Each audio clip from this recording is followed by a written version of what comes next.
As agreed, I think we are going to be starting our meeting just about now.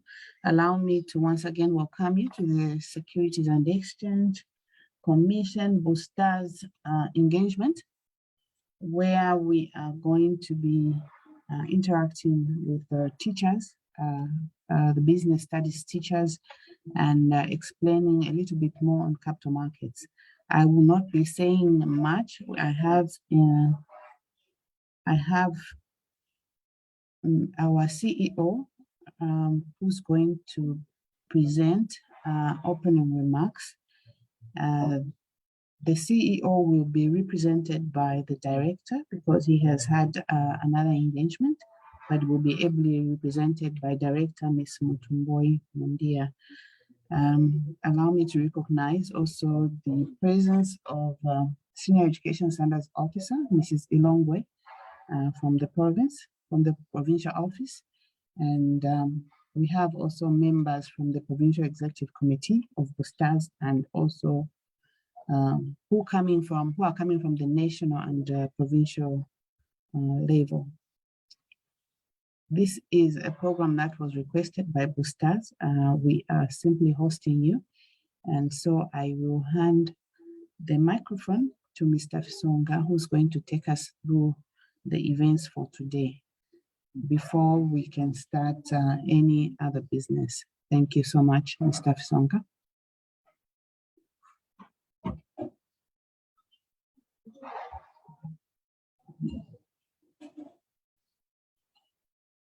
Mr. Fisonga, over to you.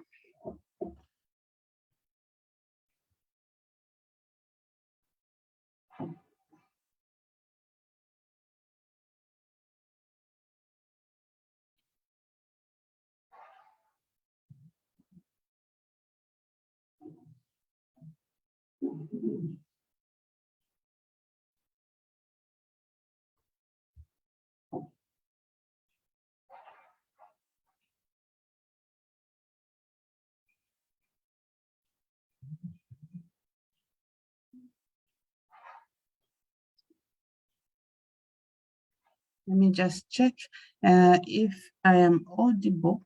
Somebody can confirm in case I was speaking to myself. Then I can also check if Mr. Fisonga is with us. He may have dropped the meeting. I can't see him.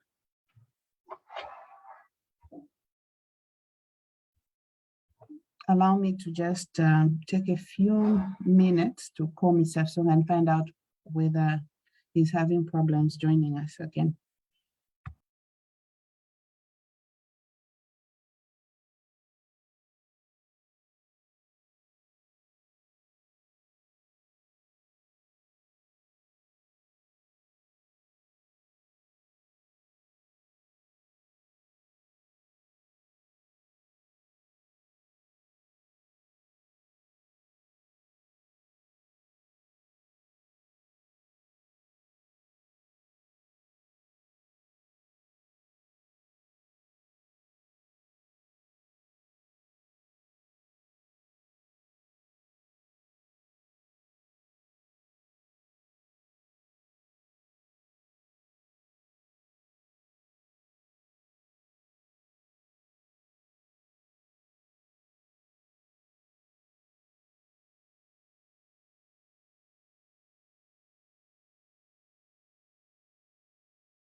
So we do have Mr. Fisonga on the call. I'm not sure. Oh, I see him come on. Okay, I thought that he could be having problems with his audio, but I see the mic is turned on now. Mr. Fisonga, please, I've handed over to you now. Thank you so much, Madam. I appreciate. Ladies and gentlemen, welcome to today's meeting. We thank God that the first one of our virtual meetings is taking place today. Let me just confirm if at all our senior education standards officer is already on call. Mrs. Longo, are you there, madam?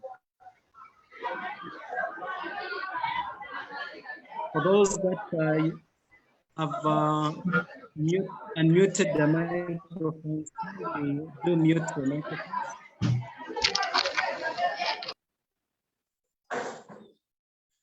Madam Longo, have you already joined us?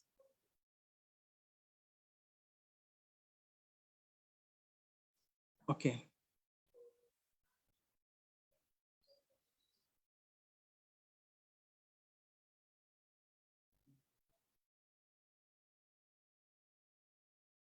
Okay, it looks like our senior education standards officer is not with us right here, but she should be able to join us in the course of the meeting. Allow me, Madam Makumba, to state that with the advent of coronavirus and the technology that the advancements in technology, it has become necessary that we embark on a blended kind of professional system where we can do both physical meetings as well as online meetings. This being the first of its kind, we thank God that it has been, we are launching it today. Allow me to state that as teachers, Madam Makumba and CEO from Securities and Exchange Commission, we trust in continuous learning because it's only through learning that we can eventually and in a more efficient manner serve our most valued clients who are the learners. And so ours is a continuous learning process, and therefore CPDs are an indispensable tool in as far as that is concerned. So we thank you, Securities and Exchange Commission, that you have teamed with us to do this, our very first online CPD. And allow me to also make mention that going forward, we shall be knocking on your doors.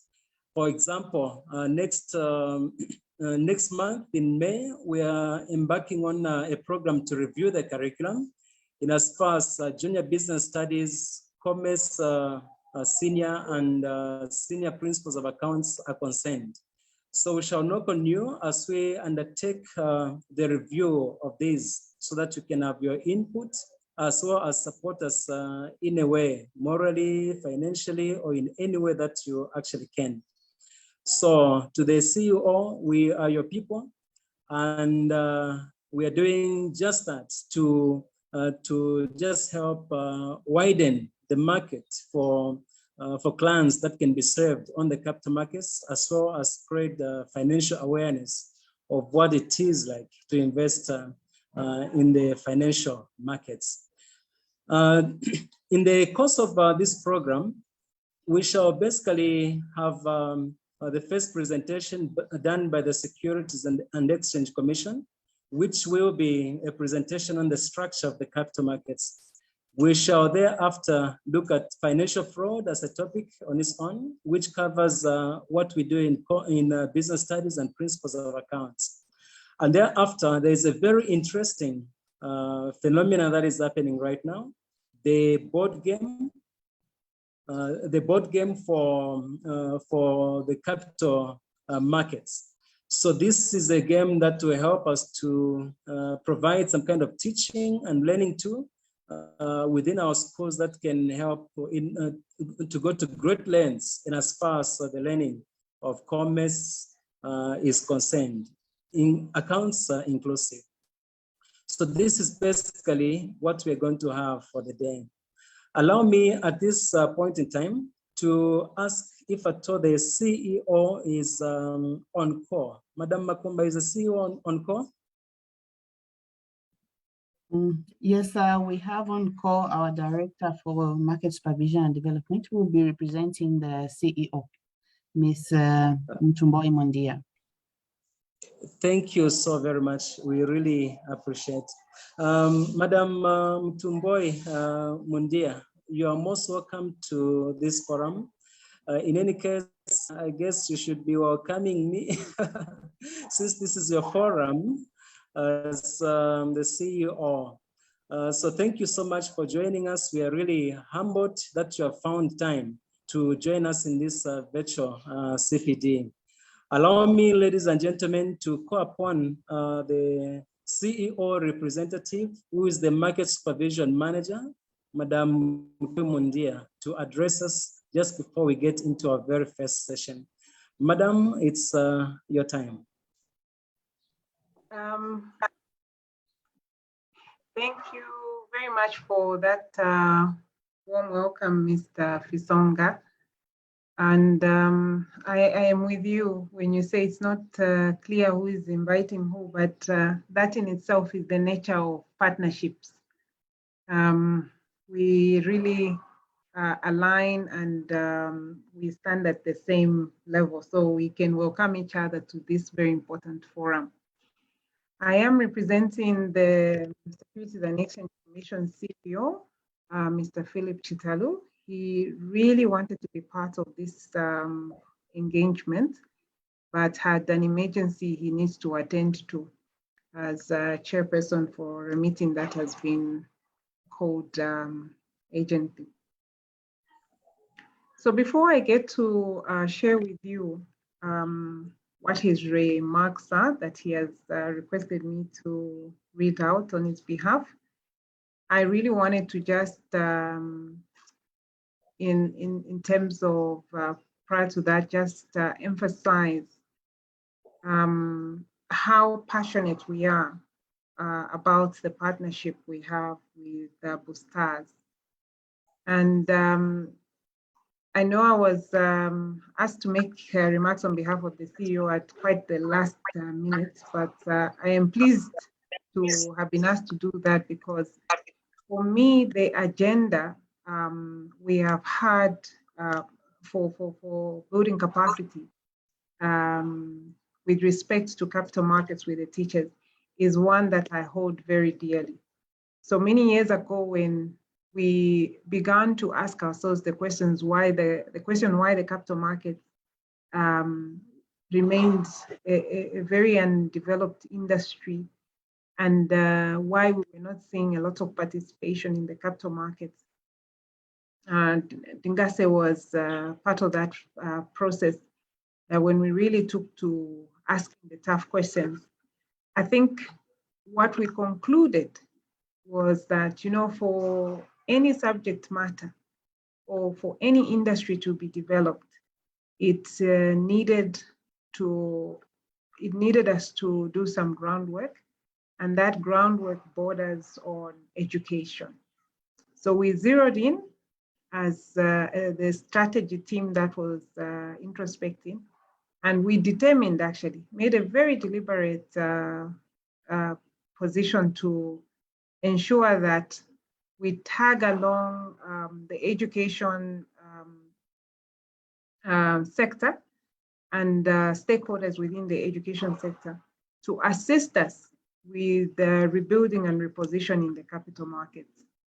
And from that point, we were able to actually also get into the curriculum and examine what was seated there. So just to emphasize that the strategy has never changed from our end. We still believe that you hold the key to this sector arising to what it's supposed to be, and it's a very important sector. Maybe just to zero in on that, seeing that I'm in a very comfortable place with professionals who have, in fact, I must have started with this to give honor to this fraternity because I myself am a product of a teacher who was extremely passionate with her work. And from a tender age, we worked along on her job, as in we were little markers for some of the test papers, and there was learning the whole time. And the words that I say here in the sense of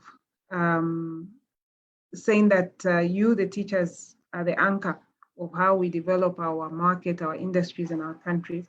I really mean them because I literally am a testimony of what you hold in your hands as teachers. And I've always said that at times we haven't quite compensated, and there can't be no compensation enough for the work that you do. So really from the bottom of my heart, I just wanted you to be cognizant of the fact that we pretty much, our strategy remains very much to partner with your association, very much to partner with your ministry, because therein lies the key. And the key is that we want as many to be educated about how the capital markets function. We want as many to begin to decide early enough in their careers, in their trainings, actually their education, that they want to have a career in the capital markets. And again, teachers are very influential in terms of planting the right seed and pointing us to these sectors and these careers. With that said, I would like to now share the words that the CEO intended for me to deliver. And basically just to recognize the senior education officer and the provincial officer, to also recognize you, sir, as president of Bustaz, and then to recognize all of you, our distinguished teachers who have taken time to join this call, and also just to recognize the distinguished ladies and gentlemen, including the staff from the commission. I wish to welcome you to this first virtual engagement, and we are honored that it had to be an engagement with the Securities and Exchange Commission. I was delighted to receive your request for this Teachers Continuous Professional Development Program, which I welcomed on the backdrop of our mandate and the responsibility to implement the National Strategy on Financial Education, which we are running with.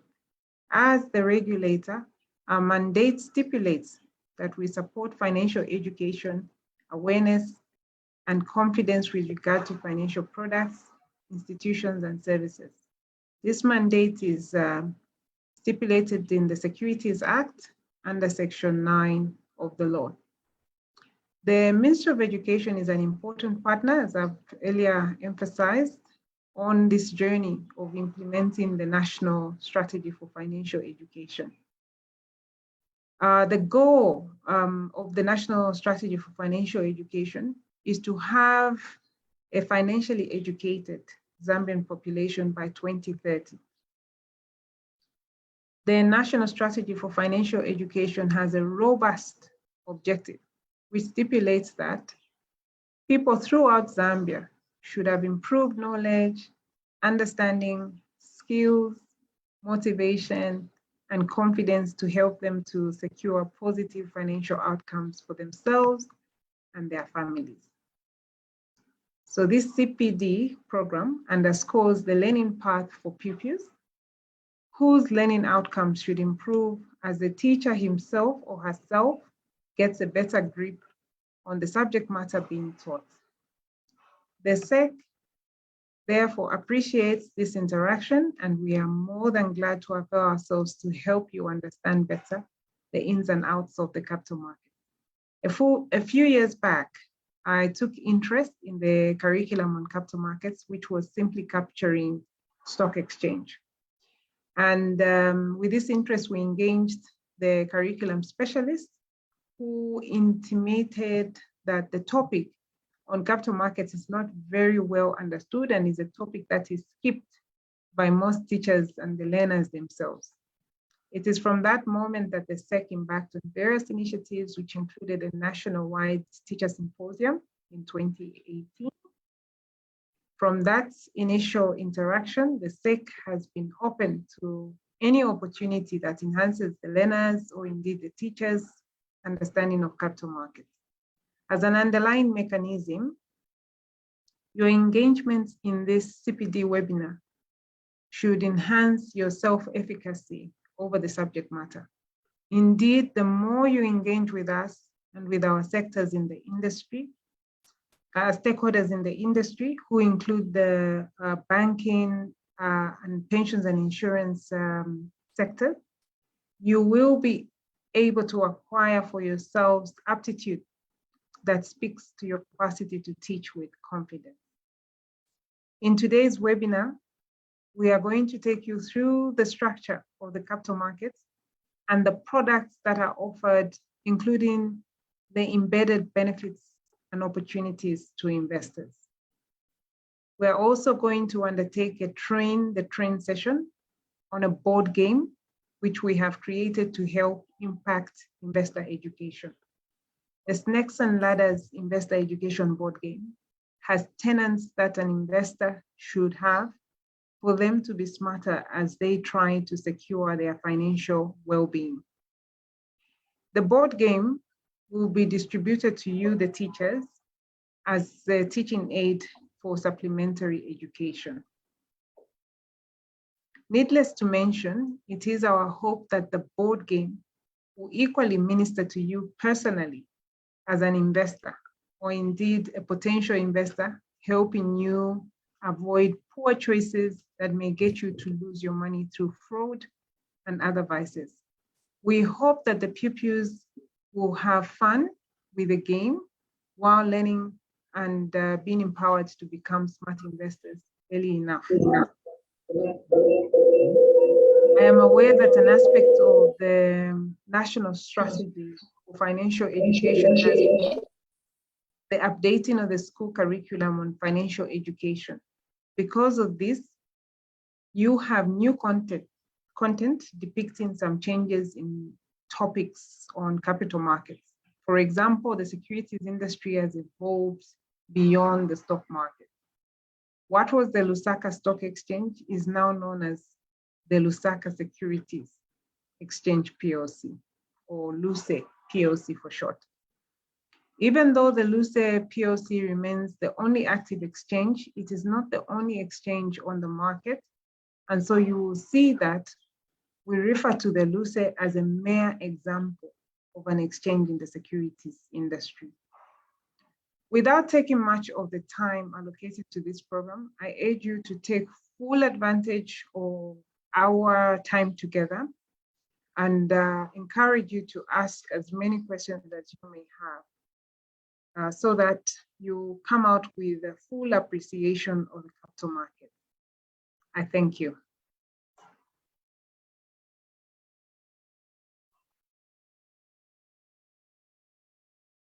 And Ngase over, sorry, is it back to Mr. Kisonga?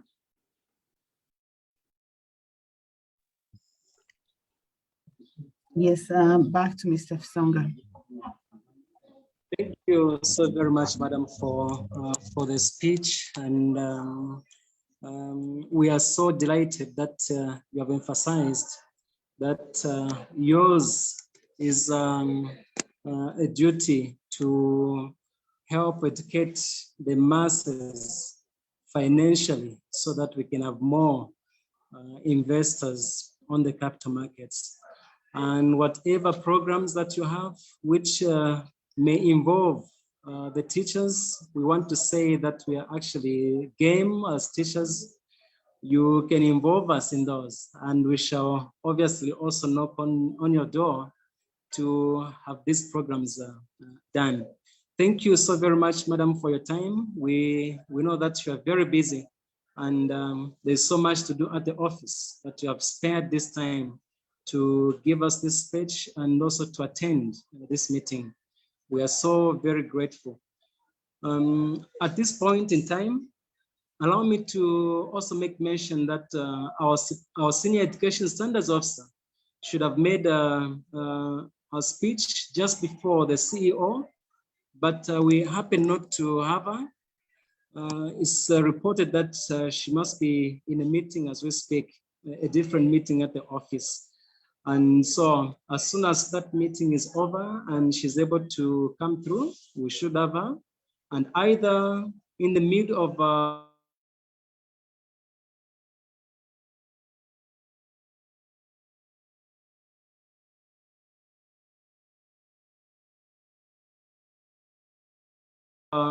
the program or towards the end, we should be able to reach from her.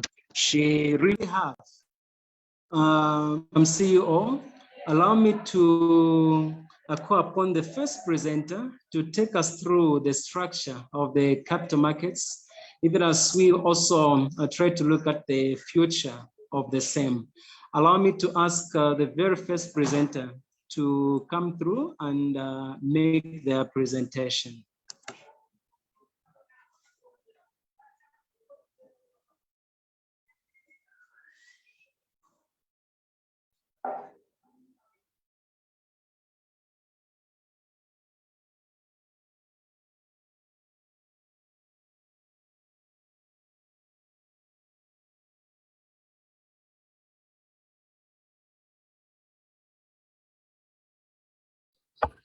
Good morning. Just 1 second as I share my screen.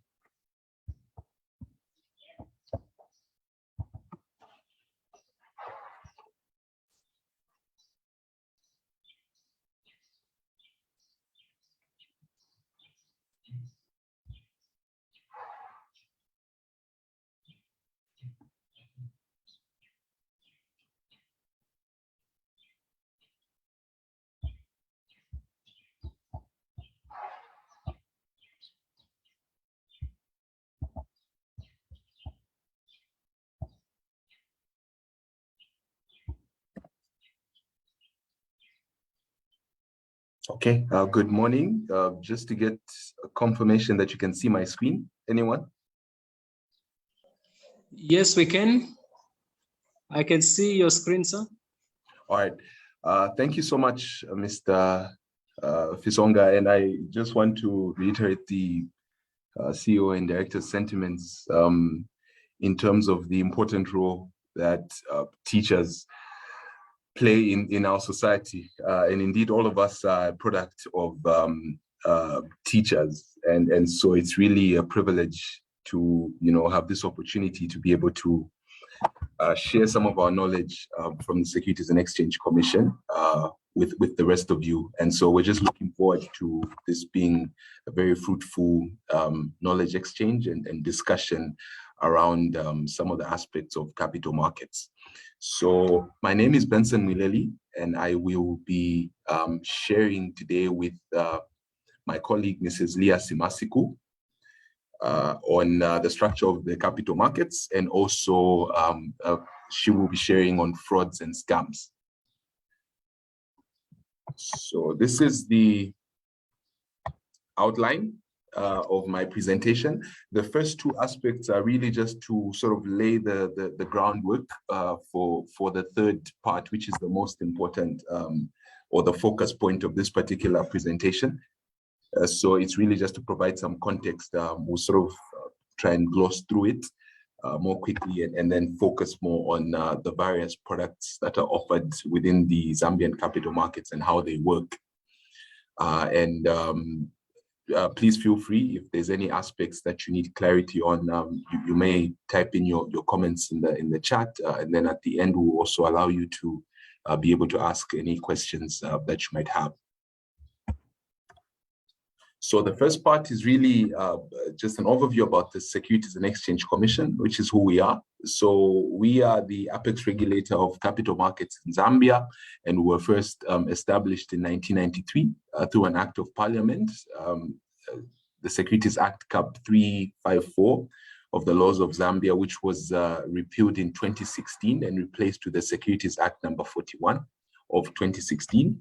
And that's really just our structure in terms of how we are composed. And we report ultimately to the Ministry of Finance through the Board of Commissioners and the Secretariat, which is ourselves, who carry out the various mandates designated by the Commission. In terms of our mandates, as per the law, it's really split into these main categories here. So there's issues to do with licensing in terms of who operates in the capital markets. We also undertake inspections, surveillance, compliance monitoring, complaints handling, in terms of the different supervisory tools that we employ in ultimately meeting our objective of ensuring that investors are protected within capital markets. We also undertake aspects of market analysis and investigations. There's an asterisk there because this is really only to the extent that we are able to determine that there's been breaches within our laws and various regulations. But then once it crosses and becomes, for example, a criminal aspect, then we'll then be able to pass it on to other investigative wings, like the Zambia police, for instance, depending on the nature of the case. We also are involved in market development activities. So issues to do with financial inclusion, financial education, and this platform that we're sort of engaging with you in today is a clear example of this financial education activities that we undertake as well. There's also an aspect of product development in terms of promoting research and supporting the development of new products or broadening the product portfolio within capital markets. There's also an aspect of regulation in terms of coming up with regulations to ensure that the capital markets are safe for investors and are also responding to the various dynamic environments within the financial sector. So emerging issues and that sort of thing. In terms of our vision, it's really to be a capital markets regulator that offers a conducive market environment for raising long-term capital needed for a thriving economy. And then our mission is to stimulate the expansion and growth of capital markets in order to make a sustainable and significant contribution to the economic development of Zambia. All right, so you can see how we are fitting into the broader picture, which is really economic development and the economic well-being of our nation. So the capital markets are meant to contribute towards the broader prosperity of our nation as a country by helping provide a platform to raise, for example, long-term capital for various developmental projects. So we also sort of feed into the national agenda through Vision 2030, through the various national development plans as well, so that we also contribute towards that broader vision that we have as a nation. And in terms of our objectives, they're broadly categorized into these three main areas. One is obviously investor protection. The second one is to do with fairness and efficiency and transparency of our markets, right? Ensuring that they are fair for the different entities that are playing in them and also towards the investors. And the other one is channeled towards minimizing or reducing to every extent possible systemic risk. So this really speaks to issues of financial stability within the broader, the capital markets and also the broader financial sector itself. And this is really sort of our regulatory universe. This is as at December 2021 in terms of the different entities that we regulate and oversee. So you can see there's securities exchanges, there's listed entities, quoted companies, stockbrokers, there's dealers and dealers representatives, collective investment schemes, some custodians and trustees as well, in terms of the universe of entities we oversee and the numbers there. So that's really with the first portion of the presentation. Now we'll sort of focus a bit more in terms of the capital markets themselves And I think a good place to start is really from the financial sector in Zambia and how that's structured.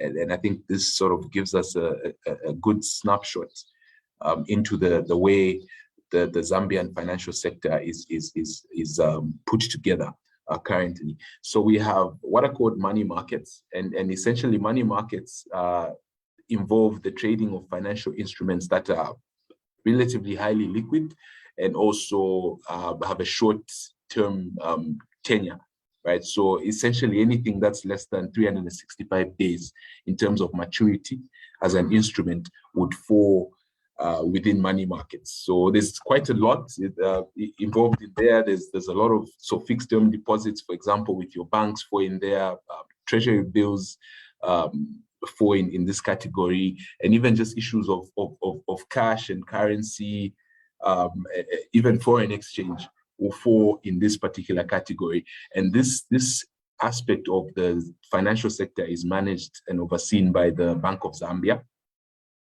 right? And then we have the capital markets, which is the part of the financial markets, the broader financial sector, which involves raising of long-term capital and trading of long-term and relatively less liquid. And I say relative, this is relative to the money markets, the financial instruments. So the portion of the financial sector that allows you to be able to do this and also trades in these long-term assets or financial instruments is called the capital markets. And that's the part that is overseen by ourselves, the Securities and Exchange Commission. And we then also have the pensions and insurance space. And here really the main focus is issues of risk management in terms of insurance contracts of various sorts, and also pensions that essentially involve payment of money to individuals that have retired for their sort of continued well-being and sustenance. And this aspect is regulated by the Pensions and Insurance Authority in Zambia. So this is really how, loosely speaking, the Zambian financial sector is put together, right? So you have these three broad categories, and then the three different regulators, and then I've sort of given you some insights into the sort of activities that happen within these different aspects of the financial sector. Now, capital markets, like I mentioned, it really involves, or it's the part of the financial markets that deal with long-term capital. So raising of the long-term capital, trading of the different instruments, long-term maturity instruments as well. So there's a lot of activities that happen in that whole process of raising this long-term capital, of buying and selling these long-term instruments. So that whole universe forms what's called the capital markets. And there's two main distinctions that I would like to highlight in terms of the composition or the makeup of the capital markets. One is what are called the primary markets, and then the other part is what are called the secondary markets. So the primary markets are where the initial raising of this long-term capital is done, right? So if, for example, it's a company that's looking to issue its shares to the public as a way of raising money. For example, you saw maybe Zafico. I think that's the most recent one that should have been 2020. They came to the market to say, look, we want to give a certain percentage of our company to the public so they can buy into it. So that's called an initial public offering. So the first time that a company is going to raise this capital is done in the primary market. The same with government bonds as well, or corporate bonds. The first time that they're going to be raised and the money is being offered to, the securities are being offered to the public, this is done in the primary market, right? And then the second part of that, so once, for example, if any of you had a chance to invest in Zafico when they first came to the market, right? At a certain later stage, you could have maybe decided that you needed the money instead, or something else came up. So you could have gone into one of your brokers and said, you know what, I want to sell these shares. Now that activity, after you buy initially, that activity happens in the secondary markets, right? So there's the primary markets and the secondary markets. I just thought I highlight that distinction. as well. So all of this is a part of what we call capital markets. And this is really just a document that a pictorial that helps break down the capital markets universe, right? So we have different structures. Like I said, there's a lot of activity that happens in that whole process of letting companies raise this long-term capital. There's players involved there. There's rules and regulations that are supposed to be followed and that govern the rules of the game. There's different people that play different roles and all of that. So this is really just the universe of it all. In terms of the bottom there where you see the rules, there's the different rules, the regulations that are put in place to govern how this whole activity happens, right?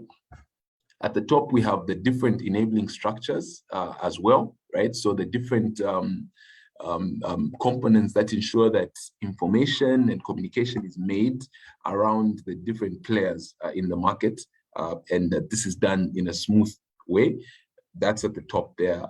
And then you also then have the supply side and the demand side. And again, supply is really, for example, national governments for government bonds, companies for stocks and bonds as they look for capital. So they're the ones that are bringing in this supply of money, of securities, I mean. And then on the demand side, again, you have the investors, right? So whether it's you and me, I mean, yourself and me or anybody else that's investing, we provide the demand for these governments and corporates are issuing. And then it's either debt or equity primarily in terms of how we are looking to raise that financing. And then there's the different players there in terms of the government, the regulators like ourselves, the private sector, and other representative bodies. So I just thought that helps give a sort of snapshot in terms of the capital market universe that we play in. And then now the third part is the issue of the product. Yeah. Sorry, Vincent. Are you able to just go back to that slide? Can I just reinforce something here, if you don't mind? Yes, please, you can go ahead. Okay, so there's also something that we'd like to. Hello. Okay, I thought I heard somebody. Sorry, I thought I just make us pause on this slide and just kind of internalize, because this slide depicts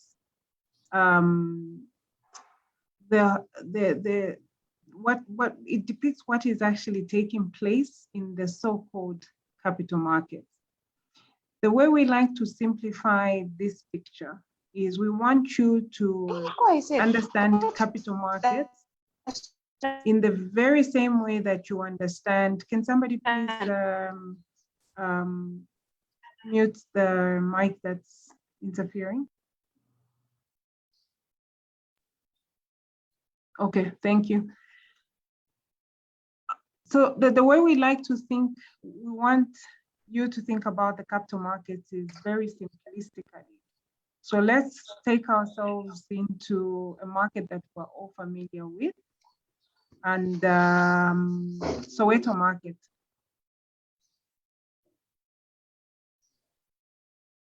Sorry, the host, you keep muting me. Am I able to proceed? Yes, please, you can.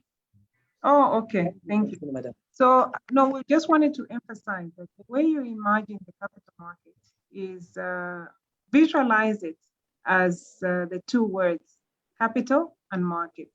So if we take you to an actual physical market, Soweto market, for example, right? It's a market where the goods that are being traded are produce, so fruits, vegetables, etc., etc. There's no difference, in fact, between what is taking place at Soweto and what takes place in the capital market. In terms of the mechanics, of how a market operates. So it's people who have something to sell, who take that produce, their tomatoes, to Soweto, and those who are looking for tomato for running their kitchens, their restaurants and whatever, will then go to this marketplace to put a price on that tomato. And if the two agree on the selling side and the buying side, then a transaction will take place at that agreed price. So basically, our industry is doing the same thing. It's a marketplace for capital, for cash. So when you look at this picture, right there in the center is the marketplace. So in terms of what is being supplied is the instruments. Okay, so the products that will enable the transaction of this capital to move from those who have it to those who are looking for it. So on this market, when you look at the supply side is the person who is looking for the money. So you see there's a national government as an example. There's sub-national government, or if you like, a council. There's also corporates there in that box in the middle there. What we are saying here is that the company says ZESCO is looking for more money to raise a solar plant. They will then issue the currency that is used in the capital market, and we've got different currencies that we use in that sense. And these can be your shares or your bonds. So when they supply that instrument, it becomes the basis for the bidding process. So now the parties, the UNIs who have been saving, who have excess, who are looking to grow our money, will sit on the demand side. So if you go to the demand side, you see there's international investors and domestic investors. So individuals and corporates will be on this side. Those who have the cash will then buy into these shares that are being issued by those entities that are looking to fundraise like ZESCO. And that's the marketplace now taking place. That's the cash being intermediated, moving from those who have it on the demand side to those who require it on the supply side. Those who require it are supplying the instruments, which can either be a debt instrument like a bond, or the shares of a company. There are other instruments, but this chart is just showing these two because they are our traditional instruments. There are others like unit trust that can be used to move cash from demand to supply side. Now, I think this slide is just showing you that a big difference maybe with what you have at Soweto is it's a regulated market which loves order and demands order for it to work. So to have that order, you need on the top part what we are calling the enabling structures and the functions. And you will see the different things that have been put there that, you need the infrastructure to start from there, the capital markets infrastructure. What do we mean by that? The Lusaka Securities Exchange PLC, for example, is an infrastructure. It's a platform that facilitates this trade to take place, of cash moving from one hand to another. So you need that for the capital markets to work effectively. Then if you go to across on the other side of the top bar, you see what is called capital markets instruments. So for this market of ours to work, you need the instruments, which are, if you like, they're the tomatoes and the vegetables. So the shares, the bonds that I spoke to, and other instruments that we have not brought in this picture, like unit trust. Then other things must happen. There should be other enabling structures like the coordination of the capital markets. So, there's got to be rules of how this market works. So if you went to the LUCE, it's got now very specific rules of you need to be onboarded for you to be able to facilitate transactions. Then there are other things that are also needed. The research has to happen. So when you see those of you who listen to Money FM, there's always analysis that is taking place of which stock has paid dividends, which stock has gone up, which one has gone down. That is very important for our market because that's how we facilitate the trading. And that's how you who's looking for the instrument to invest in will decide which one makes sense for you based on what your investment opportunity is. So there are other things there like credit, capital markets credit ratings. And most of you are aware that Zambia's international credit rating, for example, hasn't been very good because we defaulted. Credit ratings are basically helping you as an investor to determine which company is worthwhile to invest in. At the international market, it's which country is worthwhile to invest in, the Eurobond. So it's the same function also with the local markets. We don't have a lot of our instruments being rated, but we actually do have a local credit agency, and we'll begin to see some of these things become common in our marketplace. The indices are also very useful because they give you information on which index group of securities have been put together to create an index is making sense. So you can buy into a basket of securities by just observing the index there. So all these things are very important for a well-functioning capital markets. And then importantly there you see it's the capital market skills and capability. So information is what drives this market. But you see that even at Soweto, you need information because if you don't have information, you'll be buying the same tomato for double the price. And yet if you just walk a little bit on the other side, you will find the cheaper price. And that's what we avoid. We avoid this lack of information, and so that there can be fairness and that pricing can be really what it's supposed to be. At the bottom there, again, just another facilitator of bringing order to our market, the legal frameworks. We talked about the Securities Act, and it gives us a lot of powers to control the different players that are involved in here. You've got the brokers who you go to when you're trying to invest in, but also the companies which are looking for money go to the brokers before they can be listed on this marketplace. They have to go to the broker to show them how to comply with the legal frameworks, how to come to the SEC, we register them, how to go to the LUCE for them to be listed.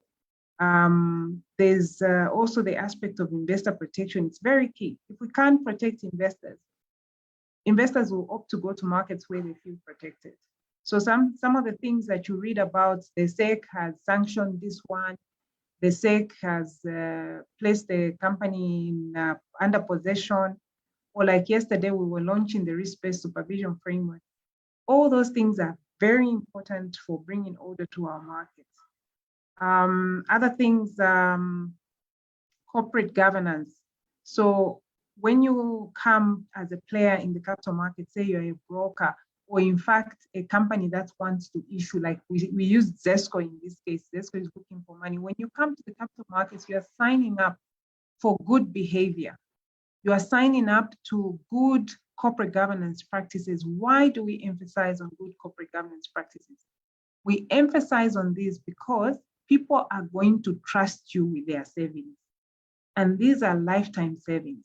Some of the people who come and give you money through buying your shares and your bonds are giving you money which they need in 10 years' time for their children, or which they will need when they retire. So you had better be a good behaving corporate entity. So we are very emphatic. In the capital markets, we're very, very emphatic about good corporate governance. So what do we mean by that? How are you governed? You know, corporate governance is about just your structures and your processes. How are you governed? Do you have a board? If you have a board, is the board independent enough? Can it guide management independently so that management is only executing financial decisions which will not jeopardize the position of those people who have given you money to build your solar plant? So that's just an example of one of the things that we'll emphasize on in corporate governance. But also we look at your conduct as a management and as a board. Do you comply with the regulations that we put there? And what are the systems and processes we put in your company that will ensure that you comply? It's important for us that you have good systems and processes, because we want to make sure that when money has been given to you by the investing public, you are going to use the money for what you said you would use the money. Please underline that. The capital markets, before any company comes to the marketplace, they have to declare what they want the money for. So when you declare with the SEC at registration point, that means ZESCO, I'm building a solar plant, you can't get money and then you go and buy, what can I use, which is not political at this time. Go and buy houses, for example. I wanted to say cars, but no. Then you go and buy houses. No, you can't do that. The capital markets are very, very strict. So if you say you want money to build a solar plant, you have to build this solar plant, because the people who are giving you this money are giving you because they believe in that particular project, the way you presented it, the cash flows you projected. So just remember that you know, in that case, that's why we're interested in making sure that the way you keep money, the way you do project management, all these are issues to do with corporate governance. That's why we are very, very particular about corporate governance. Listing rules, I already talked about this. These are rules now that sit with the specific marketplace. And in this case, we have the LUCE, which is the only operational one. But if we had another exchange, each and every exchange, before we license it, they must show us their rules. We must be happy with the rules.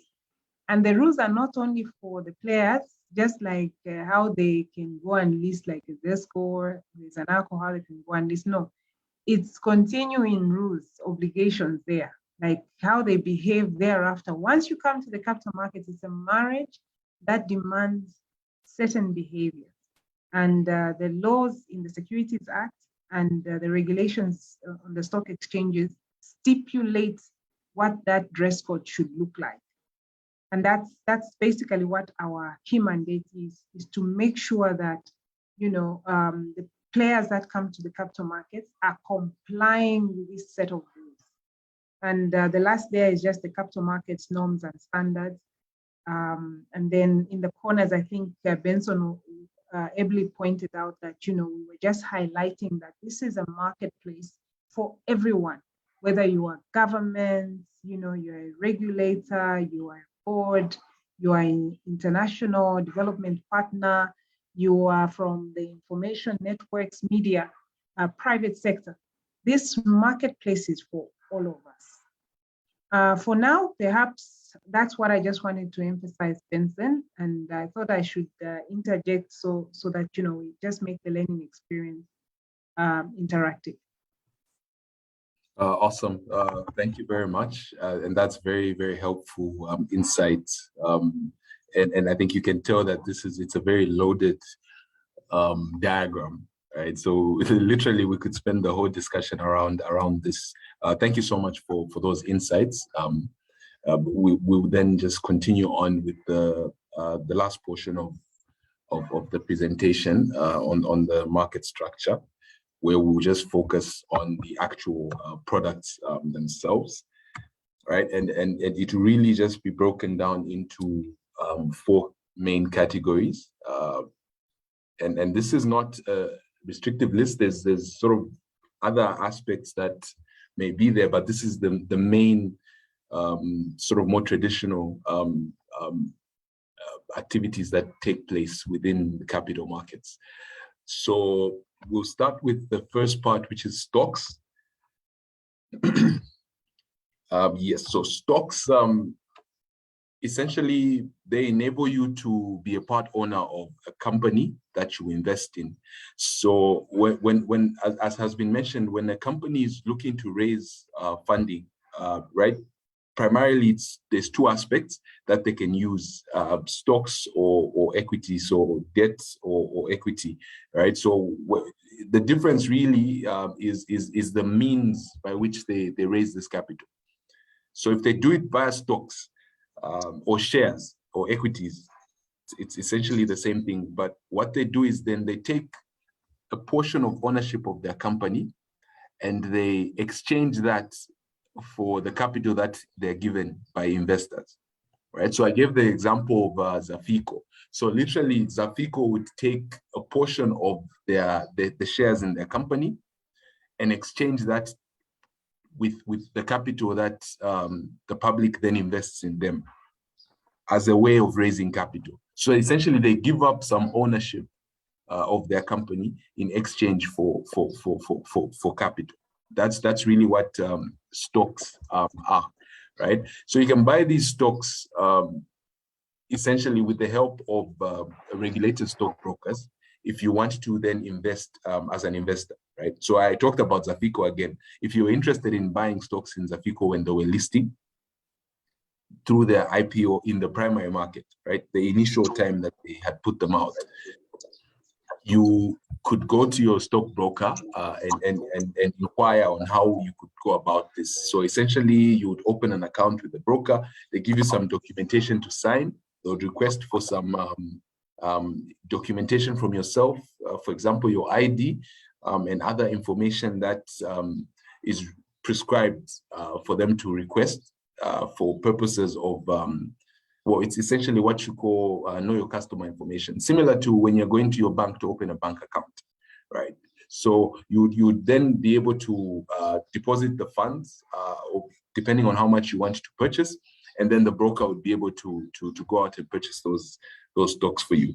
Now, the other aspect, and I'll talk about this a bit later in some of the services, is that they actually can guide you in terms of what stocks you can purchase, right? So you can have a conversation with your stockbroker in terms of what are some of the objectives that you're trying to meet. Why are you buying these shares? Is it because maybe you've got some kids who maybe go into high school and you are trying to prepare for those school fees later on, say maybe 5-6 years from now? Or are you planning on maybe building a house in the next 10 years? So you're putting away money to invest in these stocks so that you can try and raise some money later on. Are you looking to maybe get some dividends income from these companies frequently so that then this could help supplement with your day-to-day needs? There's different reasons why people invest, right? But you can have this conversation with your stockbroker to say, this is what I'm trying to achieve. I'm looking for a stock that has this and this and that type of characteristics. What would you recommend? And can you get it for me? Right. So, and then the stockbroker, now it's their job to listen to you and then be able to advise from a professional perspective based on their expertise and their experience in the market. And then they'll be able to help you get the stocks that you're looking for. And how do you get a return from these stocks, right? So if you're an investor, for example, if you want to invest, how can you make a profit, quote unquote, from investing in stocks? It's mainly in two ways. The first is what is called capital appreciation. So capital appreciation or capital gains is really just the price at which you buy a particular stock and the price at which you sell it being different, right? It's like any other commodity, as the director had alluded to, really. So you can picture, for example, a tomato trader. They'll maybe go to the market and buy a box of tomato for 100 kwacha. And then suddenly, because there's a shortage or the rains were bad, the price of tomato goes up to 150 per box. That additional 50 kwacha is essentially profit to them, because if they go back, that same box they bought for 100 kwacha, they can go and sell it to somebody else for 150, and make 50 kwacha profit, right? It's the same thing. So you buy a share for 1 kwacha, and then because of different aspects of market fundamentals, the price moves to 1 kwacha 15 ngwe, right? If you sell that, then that 15 ngwe is essentially appreciation to you, right? So that's one way you can make profits, quote unquote, from investing in shares. Again, here, just a word of caution. It's not that prices always just go up, so they can fall as well. Same as the tomato example. Sometimes the price of tomato, you buy for 100 kwacha, and then you just maybe a week afterwards, you hear that, no, tomato is now selling for 70 kwacha a box. You know, so that difference again would have been a loss to you. So prices move up and down, and that aspect is where there's potential for you to be able to make a return as an investor, right? And then goodness in terms of the tax aspect in Zambia, as a way of encouraging participation in stocks, there is no tax on capital appreciation currently. In other countries, many other countries, most other countries, they'll charge you taxes because that's revenue coming in. The same way a company is charged on its profitability, you would be charged if you got price appreciation, or you made money from the price of your shares going up. But in Zambia, that's not charged. It's so it's all your money basically if the prices went up, right? The other way is through dividend income. So dividend income is really the companies giving a portion of their profit to shareholders as dividends, right? So again, it really depends on, it's not a mandatory thing. So it's not that companies are mandated to give dividends. No, they use their discretion essentially as the board in place, and then they'll make a recommendation to shareholders. So as a shareholder, you are entitled to make a vote regarding whether a company, for example, should declare or not declare dividends. But then obviously that then goes into the corporate governance aspects in terms of to what extent can you influence. But you have a right to vote. So you can vote on whether a dividend should or should not be declared, but it's not a mandatory thing. So it's not always done. Sometimes if maybe profits were not very good, or if there's maybe projects that the company is looking to invest in the near future, they might say we won't give dividends because we want to use the money for this or that, or because last year may not have been a good year, we were not that profitable, so we won't issue dividends. Yeah, or they basically would have a dividend policy, which is a policy that determines how they govern the issue of dividends. So if the dividend policy maybe says, okay, even if we're profitable, we can only issue up to say 35% of our profit after tax to dividend, that would be the cap, right? So, but again, those issues can be voted on, and if you're a shareholder, you are entitled to vote regarding those aspects. But it's not an every year mandatory activity. It may or may not be issued. So those are the two ways in which you can essentially profit or get a return from investing in stocks, right? And as a holder of ordinary stock, you, like I mentioned, you're entitled to participate in various activities of the company, because remember, you are a part owner, right? So you're a part owner of the company. And so issues of, for example, voting on different resolutions at annual general meetings, some of which may involve issues of whether do we give a dividend or not, and other decisions on maybe who should be our auditors, maybe introduction of new people to the board, you are entitled to vote with regards to those particular resolutions, because you are partly an owner as well, right? And then also the entity that you're invested in is mandated, and I think the director spoke to this, in terms of providing you with information, you and other investors with information that has potential to affect the share price of your stock, right?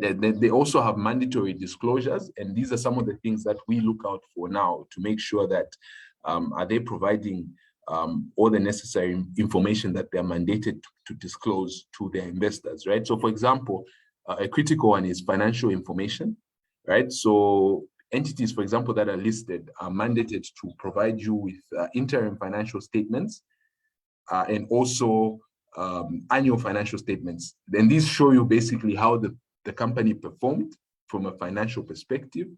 And again, you're entitled to this information because you are a part owner. You own stocks in this particular company, right? So these are some of the rights that investors in stocks or equities or part owners in these companies have, regardless of how minority you are. Even if you have one share, you are a shareholder, and you are entitled to this level of disclosure and information for you to be able to make sound decisions regarding that investment. Because remember, they took your money, essentially, right? So they at least have to afford you this opportunity in terms of disclosures and information going towards yourself to help you be able to make sound decisions regarding that investment in that particular company. So that's really a lot to do with the shares. And sorry, my slides just went crazy. So this is really just a snapshot picture of the different entities that are listed on the Lusaka Securities Exchange. So it's currently the only operational exchange that we have in the country. And this is where all the listed entities that you can buy shares in are listed on, right? So these are the different companies that you can invest in as a shareholder if you want to invest in shares. And again, you do this by talking to one of the SEC licensed brokers, and they'll be able to facilitate that process for you. And I also just took this, which is really just to show you how the shares on the Lusaka Securities Exchange have been doing over the past few years. So this is really just a time series depiction from about 1997 to quite recently in terms of how the prices have performed. Now, this is the LASI, so it's called the Lusaka All-Share Index. So it's an index, and I think the director spoke about this. It's really just like a basket of stocks, and the idea is that it's supposed to help give like an easy depiction of how the whole market is performing. So it's sort of supposed to be representative of the market. It's similar to how inflation works. I know you teach business studies, so you have an idea of how inflation is calculated. So it's a similar thing. With inflation, they get a basket of goods, and essentially they track the movement of the value of that basket of goods against a fixed date in an index, like a starting date. So it's the same thing here. Instead of a basket of goods with inflation, we have a basket of the securities or the shares. And then they match these against a particular starting point. Ours, I think, started in 1997, which was like 100. And so the movement from that, in terms of the collective value of this particular basket of shares, is then what's tracked in the last, right? And just like the inflation basket, there's different weights that are used for the different commodities. So you might find that maybe fuel in the inflation basket might probably have a bigger weighting than, I don't know, another commodity like carpenter, for example, right? So if the price of fuel moves, for example, you might see it moving the CPI or the consumer price index a bit more than another commodity like maybe carpenter, although carpenter is not a good example because I know dry fish, usually you see that it moves the inflation figures a bit when the prices change. But yes, another good that might not be as significant as that. So it's similar to this in our exchange. The weightings are different depending on the market cap of the particular entity. So the bigger the market cap, the more it will move the index as the price of those different securities go up and down. So yeah, I just thought I show you that. And as you can see, I think historically, the trend has been upward. Obviously some movement, and you can see between say 2015 and like 2020, there was a downward movement. And again, this speaks more to the especially macroeconomic environment. At the time, issues of public debt and those type of conversations, you probably see them in the background here. But really, the trend has been upward. And obviously that's a good thing, because then this means that if you had invested ultimately in this basket of shares, the value of your investment would have been trending upwards for the majority of the time. Now we'll go to the next aspect, which is the bonds, right? So remember, I mentioned that it's really, they're both raising capital, right? But the way it's done, so with stocks, they issue a part of their company in exchange for the funds that they're receiving. But in terms of bonds, it's essentially a loan, right? So it's essentially you borrowing money that you're going to pay back. You're not giving up any part of your company. So once you pay the money back, you remain with your company. The investor remains with their cash and their returns. With stocks or equities, you are literally exchanging part of your company for this capital. So you don't need to pay it back. That's the benefit. You don't need to pay it back, but you do need to give returns to your shareholders through dividends, for example. But once you get that money, that's it. With debt, which is bonds in this case, you have to pay it back if you're raising capital that way, as a company, and also as a government, right? So bonds are securities that represent a loan from an investor or investors to an entity. So again, a bond is really, it's a loan. It's just a loan.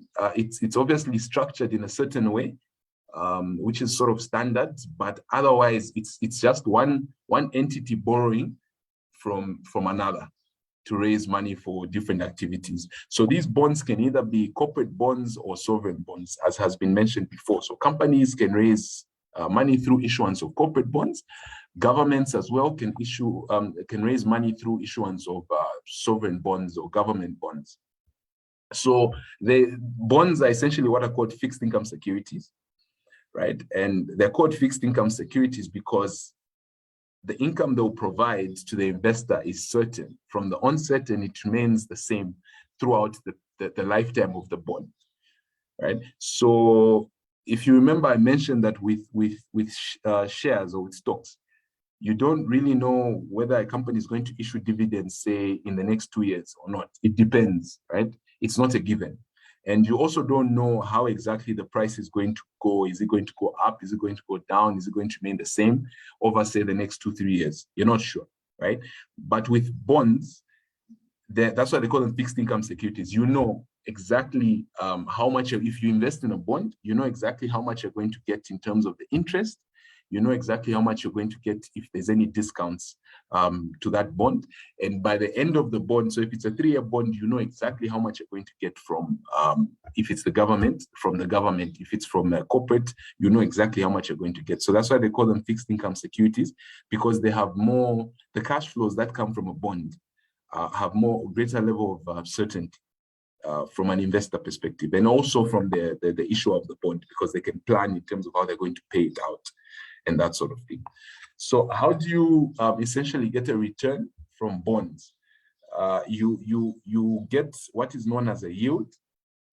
So the yield is really made up of a discount on the bond's face value at the time of purchase, and also the summation of all the coupon payments that you're going to get over the tenure of the bond, right? So let me just explain this. Like I said, a bond is debt. The only difference is it's really just structured in a particular way, right? So the way bonds are structured, and bonds, mind you, are essentially debt that runs anything above 365 days. There's something similar to bonds in the money markets, which are called treasury bills. Right now, treasury bills are less than 365 days, right? And they don't offer coupon payments. They're what are called discount instruments. So what they do is you buy it at a discount, and then they pay you the face value, right? So for example, if the face value is 10,000 kwacha, you would buy it at 7,000 kwacha. Then at the end of the tenure, say at the end of the 1 year, they'll pay you the 10,000. So the difference between the 7,000 that you paid and the 10,000 that they pay you is your like profit, quote unquote, right? That's how a discount instrument works. Now, when you move above 1 year, above 365, it becomes now a bond, right? And it's structured slightly differently. So the aspect of the discount, which I talked about, is still there. So when you're buying a bond, you pay less than what is called the face value. So the face value is the total amount that's going to be paid to you at the end of the bond. So if you're invested in a bond, for example, right, the face value can be, say, I don't know, 100,000. Now you won't pay 100,000 for that bond when you're buying it. You pay a discount. You pay, depending on the price, right? You pay something, say, for example, 80,000 for 100,000 face value bond at the beginning of the 3 years, right? So the difference between that 100,000 they'll pay you after 3 years and the 80,000 you've paid is a return to you, right? Because it's essentially quote unquote like a profit, right? So there's that component, and then there's an additional component now, which is called the coupon payment. So the way bonds are structured is that because they are long-term, right? Say 3 years from now, it means that for every year, the issue of the bond, if it's a government bond, for example, will pay you a coupon payment. And this is the same for corporate bonds. They'll pay you what is called a coupon payment, which is like an interest for holding your money, right? So for the way the government does it, for example, they'll say 10%, right? So if we stick to the example that I used on the 100,000, 10% of that is the coupon rate. That means that every year they'll pay you 10% of the 100,000 as interest to you. So at the end of year 1, they'll pay you the 10%. At the end of year 2, they'll pay you 10% of 100,000. At the end of year 3, they'll pay you 10% of the 100,000 plus the 100,000 itself, which they borrowed, right? So you would have paid 80,000 to buy a bond of a face value of 100,000, and then every year up until they pay you back that 100,000, you'll be getting a coupon payment. So for example, if it's 10%, so every year you'll be getting 10% of the 100,000 as a coupon payment. That's how the bond is structured, right? So in reality, I know they pay them twice. So if, for example, it's a government bond, you get a payment in June, which will amount to about 5% of the coupon payment, and then another 5% payment in December. So if you combine those two, they effectively make up about 10% if it was a 10% coupon payment. So the coupon depends on the issuance, right? So the conditions at that time, it may go up or down. And so the profit that you make from the coupon, and I'm using profit here loosely, the profit that you make from the coupon and the profit that you make from the discount put together is essentially your yield. So that's the return to you for investing in government bonds, right? So you can see why they're called fixed income, because you know exactly from the onset how much you're going to be paid, and the tenures vary. There's 2-year bonds, 3-year bonds, 5-year bonds, 7-year bonds, 10-year bonds. They even go up to 15 years in some instances here in Zambia for the government securities, right? So if you bought, for example, a 15-year bond for 100,000, for example, it's exactly that. So for the next, and it's at 10% coupon. So every year, so you wouldn't pay the 100,000, you would pay much less. So maybe, I don't know, something like 60,000 as an example. So every year, for that 15 years that you hold that bond, they'll be paying you that coupon payment. And then at the end of it, you'll be paid the initial face value, right? So that's how the bond works. And again, the secondary market and primary market, you can still buy in the primary market. And if you decide at any point, for whatever reasons, that you want to offload this bond that you're holding, you can still sell it in the secondary market and get your monies. And again, the price there will be determined by the demand and supply, right? So it will be determined by the demand and supply at the particular instance when you are issuing this, when you're trying to sell this security. And just distinction here in terms of the primary and secondary markets. In terms of government bonds, the central bank is essentially the agent for government securities, right? So they manage the issuance of government securities on behalf of the government. So they manage the primary issuance aspect of the bonds market for government. And then the secondary market, so if you, for example, want to sell, or if you want to buy a security after it's been issued, that's the secondary market of these government bonds. And we, as the Securities and Exchange Commission, then oversee the secondary market of the government securities. All other bonds outside of this fall under the ambit of the commission, the Securities and Exchange Commission. So corporate bonds, whether primary or secondary, would fall under us. But there's that unique distinction for government bonds. So I just thought I mentioned that. And then in terms of investing in government bonds, essentially you can do this in two ways. One is through your commercial bank. Most commercial banks will be able to facilitate the buying of these government securities, or primarily government securities. The corporate ones are not as common, but the government securities you should be able to buy from your bank. Or you can do it yourself by going to the Bank of Zambia, visiting the Bank of Zambia, and they can also facilitate for you to purchase. But from experience, I think it's easier to do it from the bank because they usually have treasury departments that can assist with that. So that's really that on bonds. And there's just an example here in terms of, this is, I think, the latest bond issuance that was done by the Bank of Zambia. Again, this is in the primary market, but just to show as an example, some of the issuances that they do. You can see here, they've got tenures 2, 3, 5, 7, 10, up to 15 years, right? So you can invest in securities for as long as this. And then obviously you can see the coupon rates as well. So 9%, 10%, 11%, 12%. And you've noticed that the higher the tenure, the higher the coupon rate as well. So for example, the 3-year bonds in March, if you had bought, you'd get a coupon rate of 10%, right? So it means for every year that you hold this particular bond, you get 10% of whatever face value that you purchased. So if you put in 100%, 100,000, you'll be getting 10,000 kwacha each year for the 3 years. Right, and then you also get a discount because you wouldn't have bought it for 100,000. That's the face value. You'd have probably paid less. So maybe, just for argument's sake, maybe 80,000 or 85,000. But again, the price is determined by the auctions and how they participated. And these are the results that they publish here. So I just thought I provide that sort of example in terms of the government bonds, and they issue these every month. So there's a schedule. So every month, the central bank puts out a request, and people can participate in these. And again, they're always available in the secondary market. If you're looking to buy it there, you can still talk to your bankers, and they'll be able to help you find something. And then the other aspect is now on collective investment schemes. So collective investment schemes, the other two sort of products I've talked about and how you can invest in them is more direct investment. So it's you actually participating directly in investing in these financial instruments. Now, collective investment schemes offer you an opportunity to undertake the same investment or similar investment, but in a more indirect manner.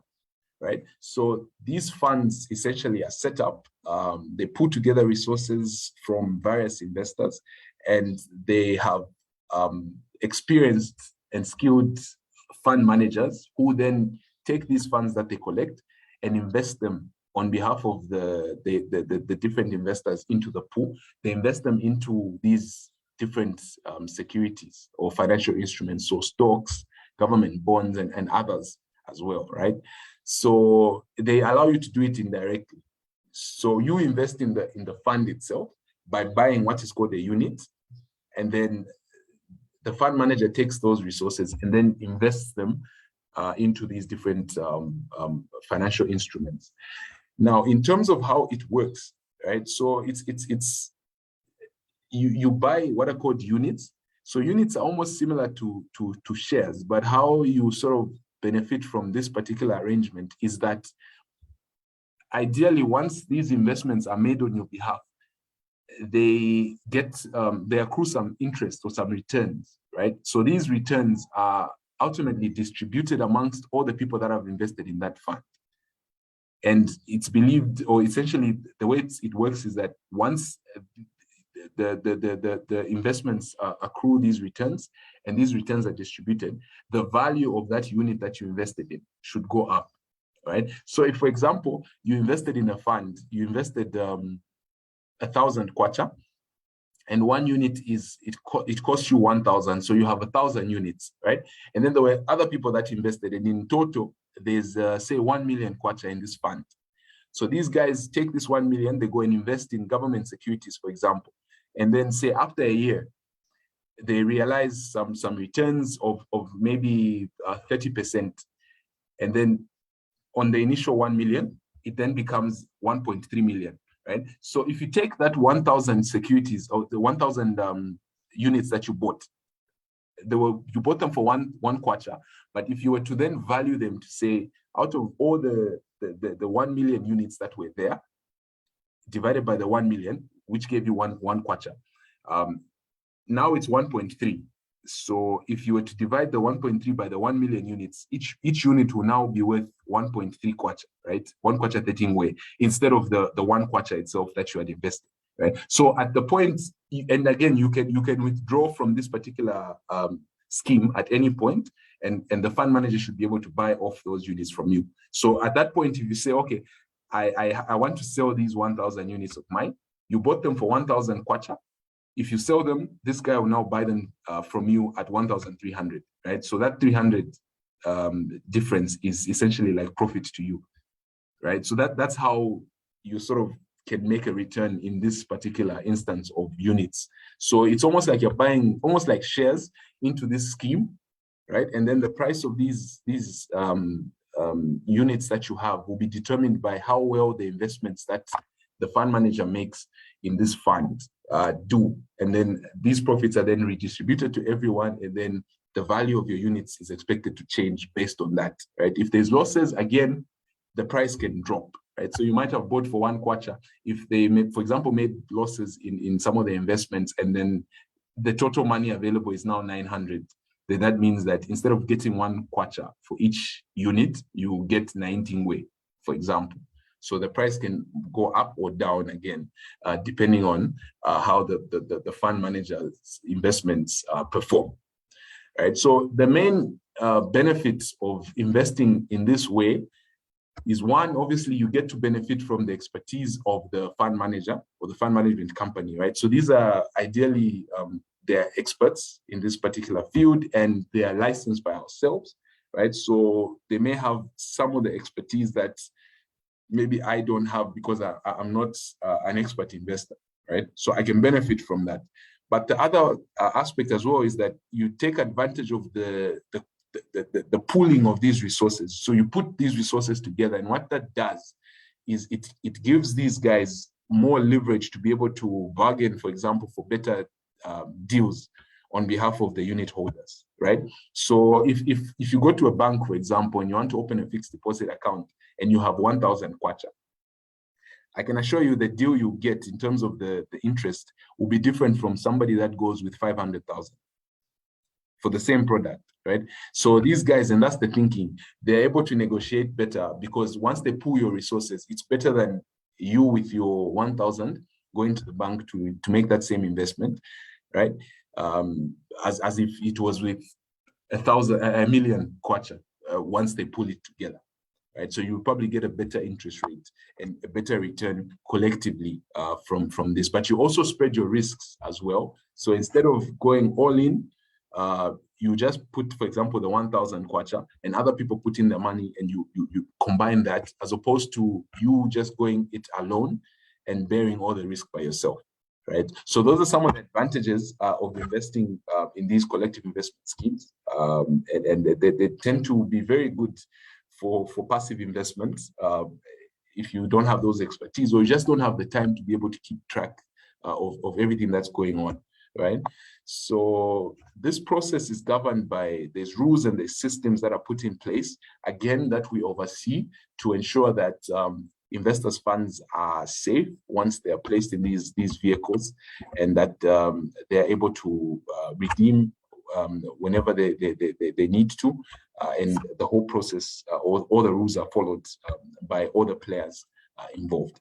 And one such example in terms of what's been put in place is this particular structure that I'm sharing here, in terms of how it's governed. broadly speaking, right? So you've got the fund itself, which is the CIS in the middle there, right? And that's set up and managed essentially by the manager, the fund manager, the fund management company, which is licensed by ourselves. So once these guys set it up and they manage it, there's these other two entities as well. So the trustee is there to ensure that they represent the interests of all the investors in this particular scheme, the unit holders, right? So they represent their interests and ensure that the fund manager's activities are within the prescribed rules and regulations, and that anything outside of that is highlighted and corrected. And then you have the custodian, who essentially in Zambia is a bank, and their responsibility is to make sure that they take safe custody of the assets that this fund invests in, right? So the different instruments, financial instruments that I talked about, once they're invested in, the custodian's job is to ensure that these are kept safely. In the event that anything happened, for example, to the fund management company, these investments would be safe. The trustee would still have ownership of them on behalf of the investors, and they would be able to be recovered and ultimately given back to the investors themselves, right? So this is just sort of the governance structure that's in place as an example of some of the mechanisms that are put in place in terms of ensuring the safety of these schemes that are put together in the CIS industry. So this is the different funds that we have currently. There's 10 different funds that, again, they're all managed by different fund managers, and each of these are they're what are called umbrella funds. So they invest in different sort of specific aspects, right? So they share with you what's called a prospectus, in terms of it's a document that governs how a particular fund invests, right? So there's funds, for example, that are skewed towards equities or stocks. So you'll find that most of the composition of these, the assets that are in this fund will be stocks, right? And then some are more skewed towards, for example, government securities. So you find that most of these investments in this particular fund will be in government securities. And again, all of this depends on your preferences and your objectives, right? What are you trying to achieve? What type of return are you looking at getting? What's your risk profile in terms of what type of risk you're willing to tolerate? So all of these things will help inform you in terms of determining which particular fund you invest in, right? And again, the fund managers would be able to assist you in terms of guiding which fund, or giving you the different options that are available in terms of the funds you can invest in. And then the last part is really just services. Like I said, there's a lot of activity that happens within the capital markets, but there's also just a couple of services that are offered. And some of them I've already touched on. So, for example, the issue of broker-dealer services. So these support investors by assisting. Yes, sir. Just a moment. Thank you so much. That's a lot of information that we are getting, which we previously might not actually have been privy to, and which is helping us to clarify quite a number of things that for the sake of our learners, we have not been probably able to explain in clear terms, but you're simplifying quite a lot of things. And kindly, just before you get to the next point, allow me to ask our Senior Education Standards Officer, Mrs.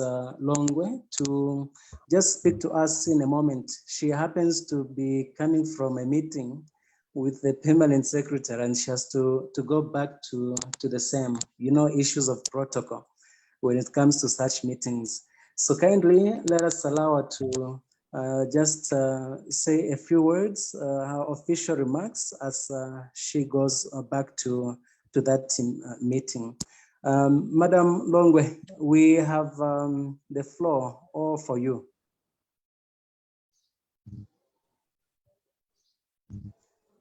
Hello, madam, are you there?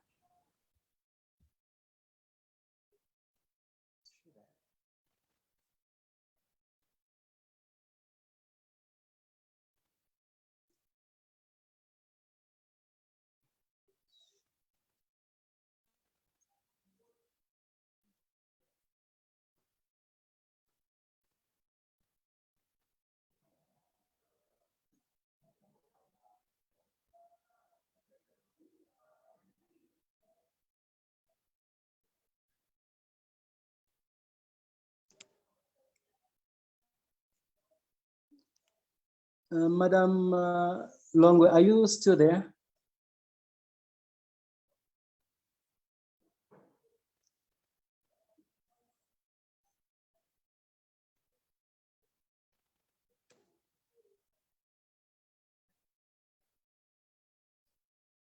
Mrs. Longwe, Seso, are you still there?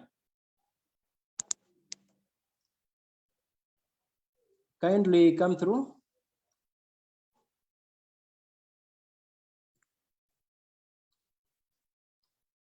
Madam, please, we are waiting for your speech. You can actually give your speech now.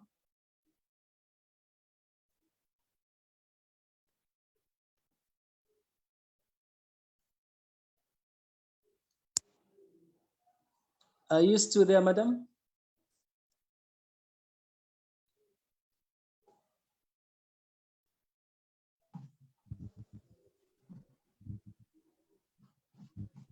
Hello, Mr. Songa. Hello, madam. Yes, good morning. Good morning, madam. We have more than 50 participants, and we have members drawn from the Securities and Exchange Commission, as well as members of the Business Studies Teachers Association. Kindly go through with your speech, madam. All right, thank you. My apologies. The network is very, very bad. Okay. The network is very bad. I've actually had to move and sit in the car to see where I could have proper network. I recognize the presence of our colleagues from Security Exchange Commission. I recognize the presence of our HODs on this platform, more head teachers, teachers, and any other interested parties in ensuring that Bustaz welfare is upheld. Apologies also for coming in late. That's because I'm also having other meetings going on. So I just decided, because we have really been in the background fighting that this takes off today, I just felt there was need that I could come through and just give my word. Mr. Songa, am I still audible? Hello, Mr. Songa. Yes, madam, you are very audible. All right. We can hear what you're saying. Okay, thank you so much. Please allow me just to go to the speech that was prepared for me so that I observe my protocol, and maybe just after the speech, go back to the meeting where I have come from. Is that okay, Mr. Songa? Yes, madam, please go ahead. Okay, the CEO, Security Exchange Commission, may I simply say, our protocol observed. We as Bustaz, Lusaka province, realize that CPD is necessary for continued teacher and learning performance. Its absence is a recipe for retrogression on methods of teaching and professional development. I think this was seen in the advent of COVID, where it was really difficult to move forward in terms of education delivery. So many challenges were highlighted, most importantly, continuing of learning and teaching.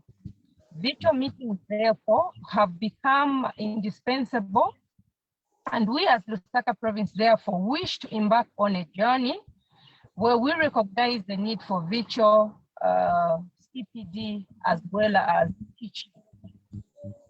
We recognize our important stakeholders in this, and these, just to mention but a few, Pensions Insurance Authority, Zika, Lusaka Stock Exchange, and many, many others.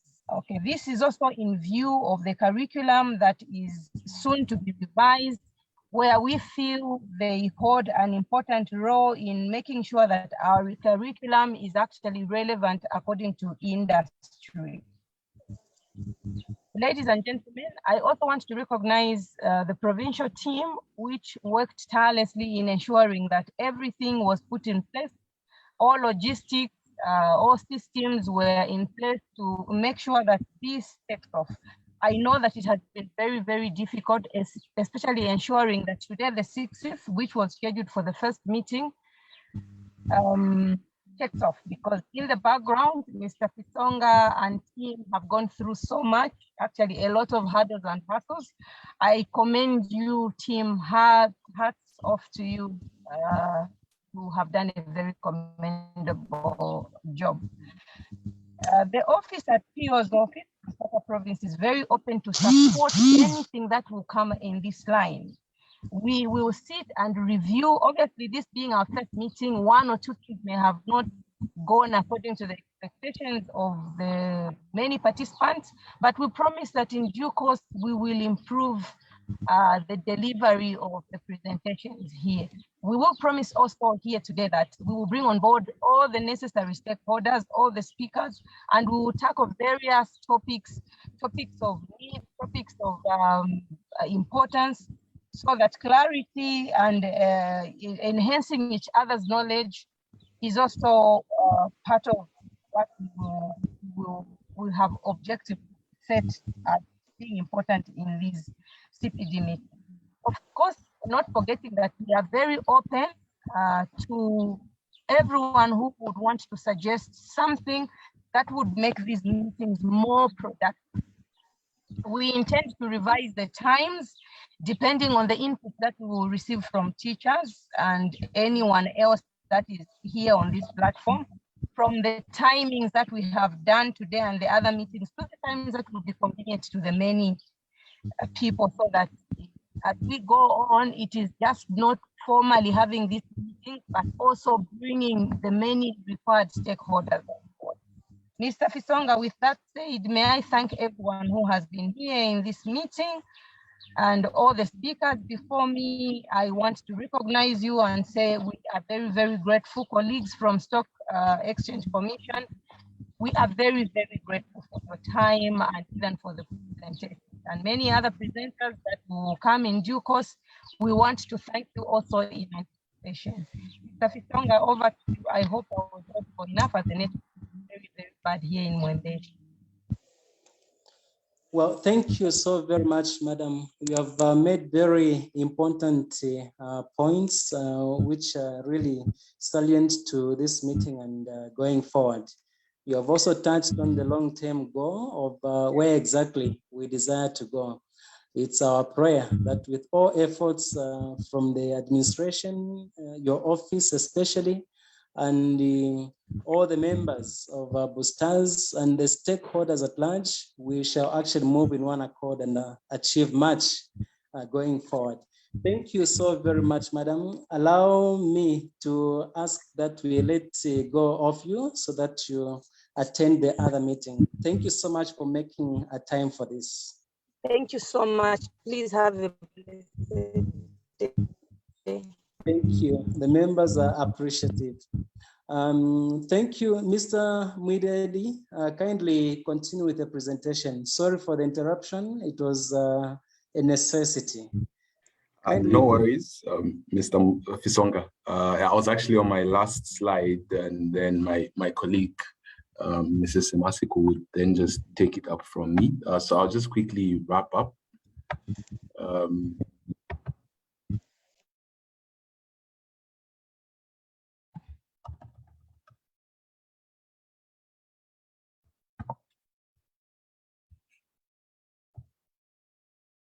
Yeah.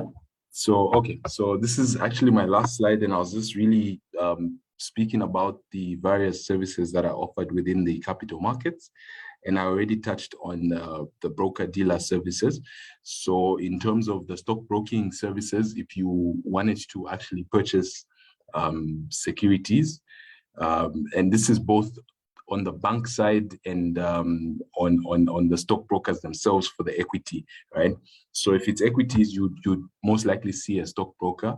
And if you recall, I mentioned that if you wanted to invest in government securities, for example, you could visit your bank. So those banks are licensed to do that by ourselves in terms of the securities dealing. So really, there's that aspect where there's support to investors by assisting them to deal in the securities that are available in the market. And then also, these entities are also able to get involved in what is called advisory services. and this is primarily to companies that might be looking to raise capital financing. So if you are a company or you know companies that are looking to raise capital, they can still visit these various broker dealers, and they would be able to help them in terms of raising capital or advise on how best or what instruments or ways they can use within the capital markets to raise this long-term capital that they're looking for. And then there's also investment advisory services. So we license what are called investment advisors. And these entities and individuals essentially provide you with investment advice. And investment advice is really just that in terms of helping you, for example, with financial planning. You could go and say, look, I don't understand how all of these instruments work and that sort of thing. But what I want to do, for example, is in the next 5 years, I want to try and save and invest in a couple of securities with this much. And these guys will sit down with you, do an assessment, understand more clearly what you want to achieve in terms of your objectives financially. They look at other aspects in terms of your income, the size of your family, and your expenditure patterns, and those type of things. And they'll be able to, for example, come up with a plan with you that will enable you to be able to meet those financial objectives of yours. And financial objectives can really be all sorts. It can be, for example, in the next 10 years, my child is going to university, right? And as a parent, I want to be sure that, I want to see what I can do now to make sure that I put in place everything to ensure that when my child is ready for university, I have enough money to send them to university, right? So that's for example, something you can go and discuss with an investment advisor, and then they'll be able to then, do a more in-depth assessment in terms of understanding what you want to do and your situation, and then they'll be able to help you come up with a plan to be able to meet that, or prescribe some certain products that will help you be able to meet that. Right. So those are also services that are offered within capital markets. And then there's also fund management services. And again, I touched on, for example, fund management companies earlier on. So these companies provide essentially services for fund management on behalf of various entities. So some of these, for example, gratuity funds, pension funds as well. So a lot of the entities, for example, that manage funds in our space tend to also manage pension funds. And again, if you remember, the pension side of the business is licensed or regulated by the Pensions and Insurance Authority. So we have entities that are registered both with us and, for example, with the PIA because of this particular aspect, right? So these are some of the services that are offered within capital markets that you can also take advantage of as the investing public. And also that you can educate your various students about. So at this point, I'll hand over to Mrs. Masiku, who will take on the rest of the presentation, and then we can take the questions after that.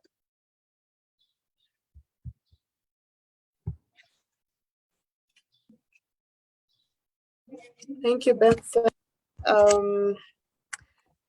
I know we've been here for quite some time, so I'll try to be as quick as I can. I hope we are still as engaged. So my presentation will just look at a component of frauds and scams. Okay, I hope you can see my screen.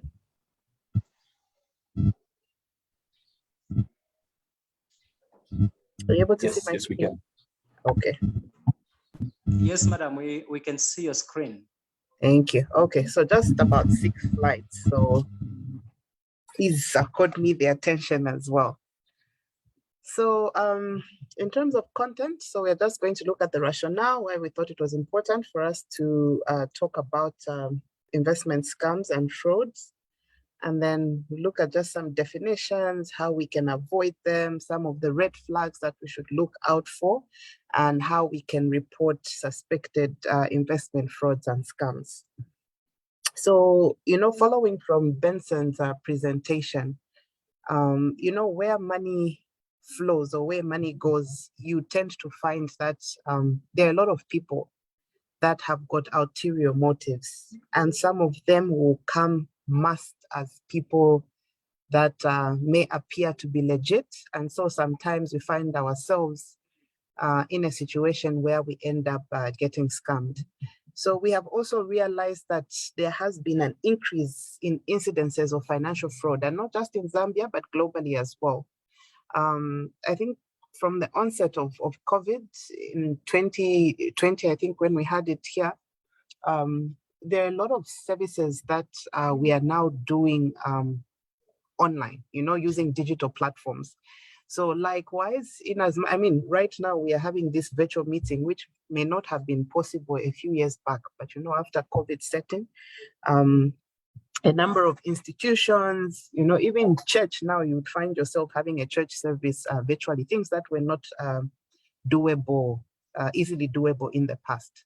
And so likewise, also we saw most of the financial institutions also creating or making it easier for people to be able to trade or make payments using digital platforms. We saw an increase in the amounts that we are able to trade or withdraw in a day using these various digital platforms. So likewise, we've also seen an increase in terms of investment frauds, financial frauds, also because these fraudsters, having realized that, okay, there's an increase here, they have also seen an opportunity where they can come in and then scam people. So, so this increased incidences of financial fraud globally. So also increased financial inclusion, I've spoken to that, where we are now seeing a lot of people using digital platforms. And then also, I think Benson did make mention of the investor protection mandate that the Securities and Exchange Commission has. And this is also the bedrock, I think, for all the three financial sector regulators. So upon realizing this, we thought it possible that each time we have such engagements, we also make some awareness for this. So frauds and scams. So what is an investment fraud or scam?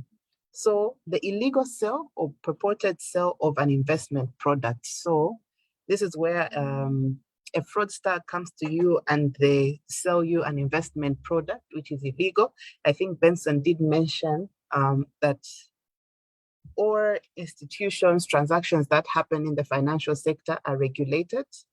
And so anybody who comes and they're trying to sell you an investment product, ordinarily they're supposed to be licensed. So it's in an instance where they do not have a license or have not been approved to do that, and then they end up selling it to you. And so hence we call it illegal or purported sale. So who performs investment frauds and scams? So these perpetrators can either be individuals, they can either be even family members at times, friends, people from the communities, people in churches, it can be anybody. And at times it's not just an individual, you can also find that it's actually a firm. So they can even set up as a company. They even go and do registrations where they're a registered entity. So you find that you walk in, they're able to even show you to say, look, I've got my company's registration certificate, I've got my tax clearance certificate, things like that. So it can either be individuals or firms. Then what are the common types of investment frauds and scams? So we thought of putting it in two. So we've got the affinity fraud. So this targets identifiable groups, tight-knit structures. So you can find that this particular fraud grouping or people can actually say, okay, I think let's create a product which we think can easily be taken up by, let's say, the retirees or people that are in the civil service or teachers or this, and they would put it up in such a way that it is appealing to this group or target group which they have identified. For some of them, you even find that they can create a WhatsApp group, and for you to have access to the WhatsApp group, they would even want somebody to vouch for you. So you can't easily join it. So you find that the person tells you to say, no, you have to have a certain way. Somebody in the group who is already existing has to vouch for you. They'll ask them questions. Who is this person? What do they do? And it's them just trying to be careful so that they should not be caught easily or early. Then we also have advance fee fraud. So this type of fraud is where mostly you'd find that a person is requested to pay an upfront payment. So this is disguised maybe as a fee or commission or tax. So maybe you're told, okay, for you to come on board, first you need to pay such and such an amount. So what are the common types of investment frauds and scams? So number one, we look at binary options fraud. So this one, and we've seen an increase in this one, I think, in the past few years. These are usually online-based contract options where the payment depends on a yes or no proposition. So when we're talking about binary options, some of you may have come across sometimes individuals who would tell you, oh, there's actually this platform where you can trade in Forex, or you can trade in shares, or you can trade in this, and they're telling you, so I can trade for you, and depending on how, so for example, one may be making some sort of a bet, where you're saying tomorrow, I think the dollar is going to close at this amount. So is it gonna go up? Yes, it will. Or is it gonna go down? No, it won't. And people are sort of betting, and this is me just trying to really, really simplify it. And based on the outcome, that is how one is paid. So for example, if you put in your money and you say, oh, okay, I think it will go this direction, it does, you get your payment with the interest amount. If it doesn't, you lose out on your whole investment. Then we also have internet and social media fraud. So where you have a high use of misrepresentation to lure potential investors. So yes, so this is one other also, and I can even tie in mobile money fraud as well. You've noticed that you get a call from someone and they misrepresent themselves. They're telling you, oh, I am from Airtel, or I work from this institution, so can you give me your password, or can you give me your PIN? And that they end up getting into your account and getting your money. Ponzi schemes, one interesting one as well. So investment fraud that pays existing investors with funds collected from new investors. Allow me to just expand a little bit more on this, because I think we've tended to see a number of them on the market. So with Ponzi schemes, normally you would get, it could be, and usually the entities, so they'll tell you, so you make an investment and we promise to give you 50% on your investment, say in a month or at whatever time period. And maybe if you even ask them to say, oh, what do you do? They'll tell you, no, we'll trade on your behalf in this or that.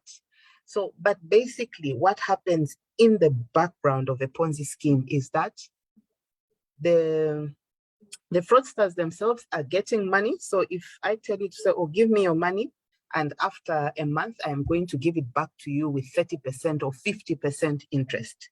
All right. So that sounds good enough. So you come, you give me your 2,000 or your 5,000 kwacha, and I'm getting it from 10, 20, 15 people. So once I have all those funds put together, a month later, I will now start paying out those who have fallen due.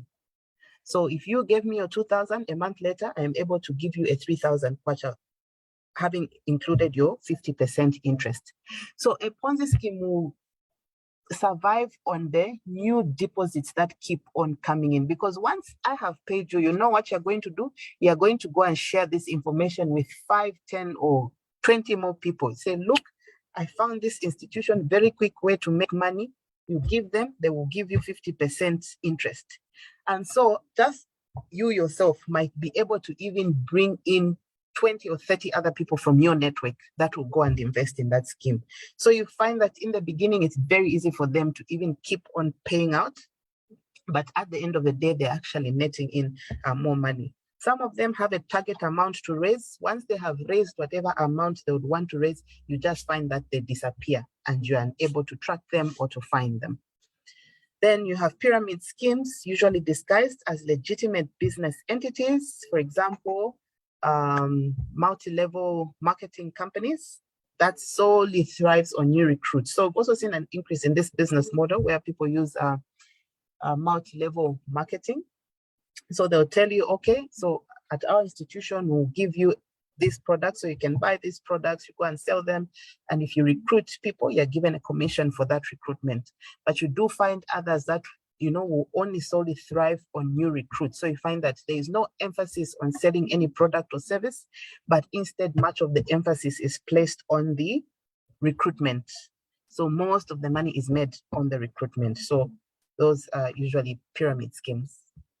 Moving on, this slide, we just got some real life scam conversation just to showcase. So this is a conversation happening with somebody, so saying direct message her now. That's her Instagram name, handle. Tell her you want to invest, she's my friend. Tell her I referred you. So this guy is asking, how do you know her? That's you, that's made $25,000 in 3 hours. And she's saying, just send to her right now. She's a good friend of mine. She will direct you step by step on the process you're going to take to make your profit directly to your bank. So you find that sometimes even the people that are making these referrals to you may not even have the full information, but they are sending you to a person that works behind the scenes that will give you all the information and all the they would want you to hear so that you can make the investment. And at times you find others who even show you, like I said, in terms of a Ponzi scheme, like someone will even show you, like, look, I put in 2,000 and I got my 3,000 out. And usually what happens is once you see that, then you want to make more profit. Others have ended up going to get loans. Others have ended up selling some of their assets because now they want to put in a bigger amount so that they can make a bigger profit. And you find that it's at such a point maybe where they would have reached saturation and eventually disappeared. How can you avoid investment frauds and scams? So some of the things that you can do so that you are able to avoid falling prey to some of these frauds and scams.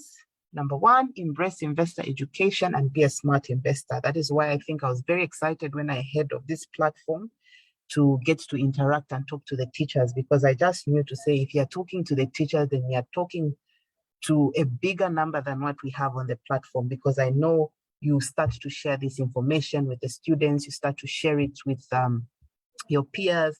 And once the children are also learning about these things, then they are going home and telling it to their parents, to their friends, So just by speaking to a group of you, we are also having access to a bigger number out there. So embracing investor education is very, very important, because then we get to learn these different tricks and schemes that people are doing so that we are vigilant. Then undertake due diligence. So whoever comes to you, it is very important for you to make sure that you ask the right questions, you ask for documentation, and you may not just even end on, once you ask them, okay, so you have because they'll even be quick to show you, say, no, we're a registered company. Look, I have my certificate, I have this. Ask them, are you licensed by one of the financial sector regulators? And once they say yes, ask to see their license. And even if, because sometimes they can show you a fake one, you can quickly get onto any of our websites. We usually tend to have a list of institutions that are licensed under us, including individuals. So you can quickly check to say, is this institution really licensed? If not, give us a call and we would be able to assist. Verify that an investment professional is licensed. That's what I was speaking about. Conduct research on a product before investing. Sometimes it also just helps for you to want to have a bit more understanding on whatever product or service that someone is providing or telling you. There are a lot of businesses that we tend to have an idea and say, oh, if you're rearing chickens, there's this process. At the end of the day, market value of chickens is around this. So if someone comes to you and they're telling you, I'm selling 6 weeks chickens at 40 kwacha, already you're just like, how possible is that? Because market price right now is between 90 to 100, So, such things will then just start making you to think twice or want to look into it a little bit more. So conducting research on a product before investing is very important, because you're also able to try and compare, benchmark the returns. How are they offering 50% if I can only get 20% when I invest in treasury bills, things like that. So assess the impact of fees when choosing an investment, understand the risks that exist in all investments. So all investments have some level of risk that exists and that is tied to each particular investment. So it's also important to understand the risk that is attached to it. Avoid get rich quick and can't lose schemes. Very, very important for those ones. You know, some even tell you, give me 500 kwacha and you will make 800 kwacha in 3 hours. Imagine that in 3 hours. And you're wondering, what is this person going to do in 3 hours to make me, one, my interest, and two, for them to also make something that they are gonna keep or that is going to pay them as well. So avoiding get rich quick schemes is very important. You just want to tell yourself if it's high interest, then you want to just put on your red cap and say, let me just learn a little bit more about this because it might probably be too good to be true. And usually we say if something is too good to be true, then it probably is. So you just want to be careful and make sure that you don't find yourself scammed. Recognize the power of compound interest. I think Benson did make mention to this, and this is where you talk of making an investment. And once you have made an interest, and even let's say with treasury bills, so once you are paid an interest on that, then you also reinvest it. So important to also know and understand that. Recognize the importance of diversification, not putting our eggs in one basket. So it's also important when we talk about investments, we are also looking at spreading our investments, such as sort of balancing out your risk. Because once you place everything, your whole retirement in one basket, if something happens, it goes under, you've lost out on your whole investment. Plan for and invest accordingly to your future needs and goals. Very, very important. Each time you want to invest, you also need to know what are you investing, what's your goal, because that also helps to determine what sort of products you can invest in. Then red flags. Okay, how can you spot the warning signs of some investment frauds and scams? Number one, using unlicensed investment professionals. So if someone is there and they're telling you about investments and products and what, you want to make sure that you're dealing with a licensed person. So look out for unlicensed investment professionals. And once you come across them, quickly alert us. I'll show you the institutions where you can report suspected scammers. Number two, unregistered investment products. So all products that are in the financial sector are supposed to be registered. So you just want to make sure you confirm that, is this a registered product that I'm investing in?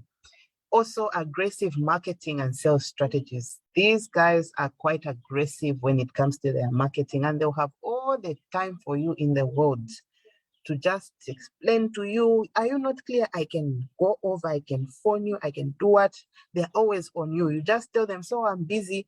They will be following up, so be wary of such. So they've got quite aggressive marketing strategies, where they want to make sure they're on you until you finally make the decision and you just invest. They will keep telling you what you want to hear. So even when you're dilly-dallying, you say, 30% return. They'll say, no, but for you, I can even give you 35%. Things like that will just convince you to want to place your money. Abnormally high investment returns with little to no risk. So they'll be there promising you very high returns. And when you're asking them to say, but what if this? No, don't worry about that. But what about this? But what risk? There are no risks. So, you want to just spot those are warning signs when you come across people that are offering you high investment returns with little to no risk.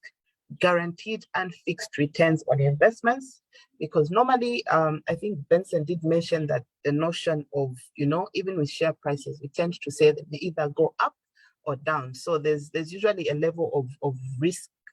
There's usually a level of fluctuation in terms of maybe pricing. So you tend to find that sometimes it's not even sometimes. So it is difficult to give an exact guaranteed or fixed return on an investment. So usually they'll tell you, okay, look at our past performance. This fund has been performing like this. So on average, you can expect to get such and such a percentage in terms of your return on this investment. But for those who are telling you, no, you will get 50%. You even if this happens, no, even if it happens, we know how we are going to go about it. We'll push on it. For you, you don't have to worry. You just get your return. Be wary of those. Payment delays, and even at the point you're getting to payment delays now, it's even a worrying point. But quickly, when you start seeing such signs, you can quickly report them, because maybe then the regulators can still manage to pounce on them and try and save whatever they can. But like I mentioned with the Ponzi scheme, as it is starting out, because there are so many people that are hearing about it, that are investing in it, you'd find that those who had invested earlier, easily get their payments. But usually, even those who invest early still come back with bigger amounts to invest in. So ultimately, they still find themselves now at the end tail. And once a lot of people have invested, I now said that it gets to saturation. And once it starts to get to that, you start seeing now delays in them paying, because they are not having a lot of people that are coming on board.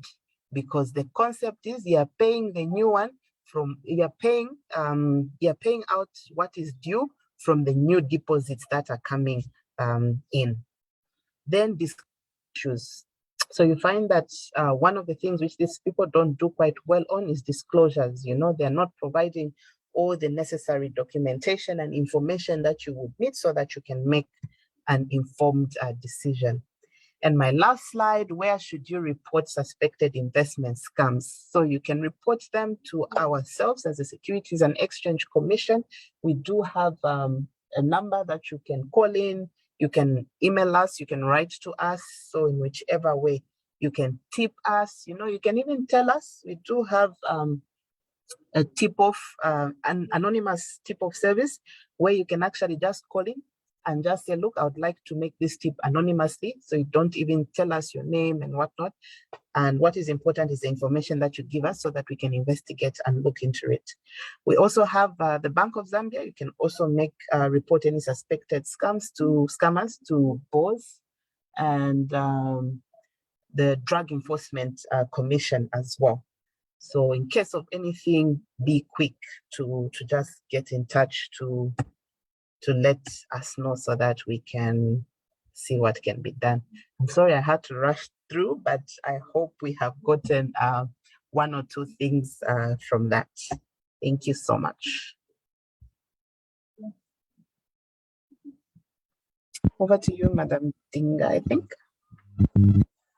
Thank you so much, Leah, and thank you so much to Benson and also Ms. Mundia for having run us through those very, very important presentations. I should be making a presentation as well, and I'll be very, very quick. But as I try to share, if we have any questions that have not been answered, please, this is the time. To raise queries and clarifications. Otherwise, this is too long of a presentation, is my view. Just a suggestion, Mr. Songa. Sorry, from my end, the reception from me is very bad. I was just asking whether this is not an opportune time to engage with the teachers who want clarifications on the two presentations because they were too long. Indeed, indeed. Time for question and clarifications.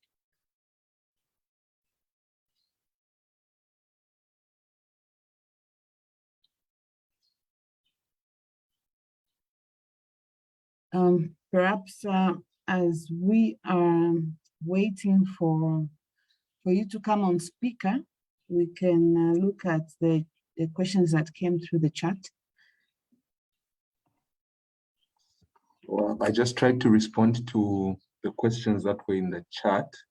But again, any clarifications or follow-up questions are welcome.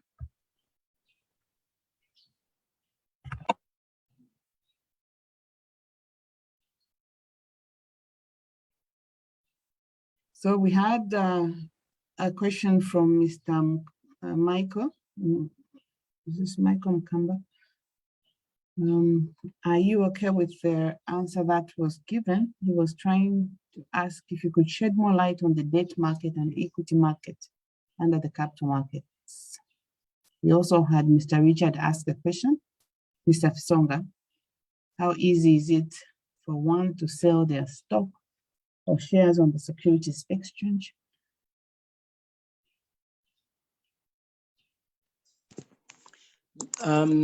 Thank you, Madam. I think the answer that was shared was satisfactory. There was a mention that it depends on the liquidity of the stock in question.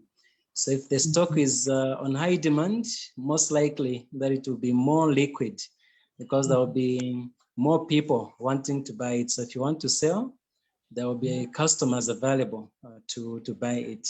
But if it is illiquid, then it might take longer for it to actually to sell. Thank you so much.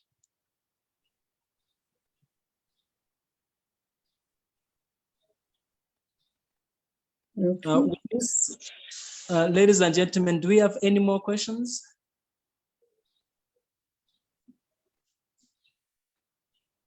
Any questions, ladies and gentlemen? If you have a question, you can raise your hand so that you ask verbally and it can be answered. Well, in this case, let us allow Mrs. Makumba to proceed with the introduction of the investment board game, which we are going to use as teachers in the teaching of learners, and which the learners will be able to use to teach themselves as well. Madam Makumba, it is actually your floor. Ladies and gentlemen, I've seen two hands. I've seen Mr. Shilue and students 24. They have great. raised their Let's hands. start with Mr. Shilue. Mr. Shilue, please come through.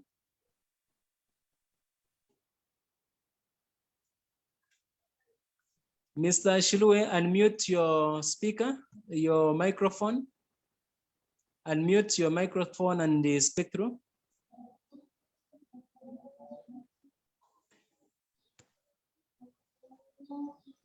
As we are waiting for Mr. Shilue, let us have students 24.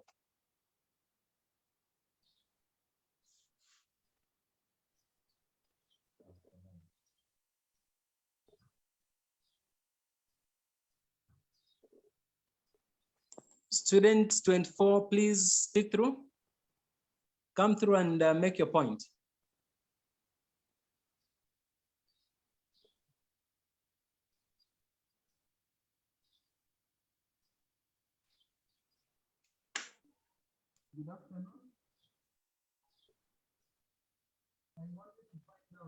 Student 24, we are all ears waiting for you.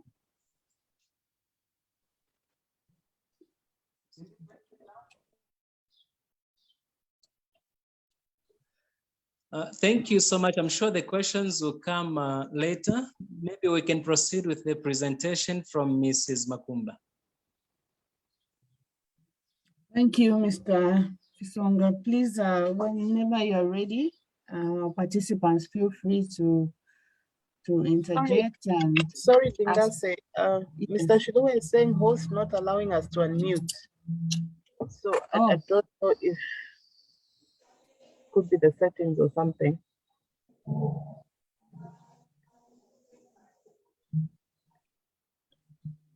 Can the host try to unmute Mr. Shilue?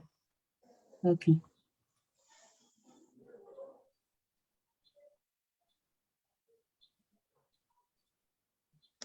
The host is Benson or Sichoni.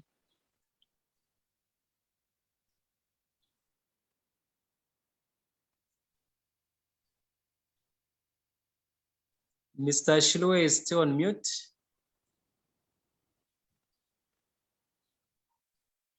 Well, I don't see Benson at his desk. I'm not sure whether he was presenting from somewhere else. Okay, okay. But we will sort it out. And probably for those that have questions, if they are unable to unmute themselves, kindly write the question in the chat box so that we are able to see the question from there. Your questions are very important and they need to be answered. Meanwhile, as we await those questions, probably we can have the presentation from Mrs. Makumba. Thank you. I hope we move in that direction. All right, thank you so much. My presentation really will go straight into the board game. But before that, I was very happy with the presentations from my colleagues because they touched on many things that an investor must do. So the board game has more or less like the preamble has been made because this is an investor or a potential investor who must achieve certain behavioral aspects to them, who must acquire for themselves knowledge and things to do and not to do in order to have a fulfilling experience as an investor.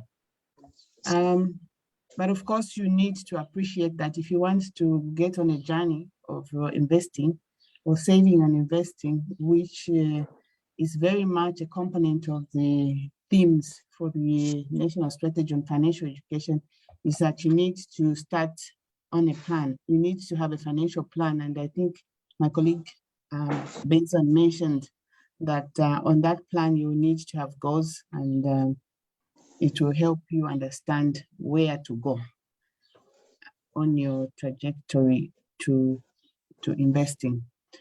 And some of the things they're explained in this presentation, but I will not go to the slides because we really don't have time, but just appreciate the content that you get to learn that you need to understand your current situation first, and you understand whether you are, where your net worth stands. Is it in positive or is it in negative?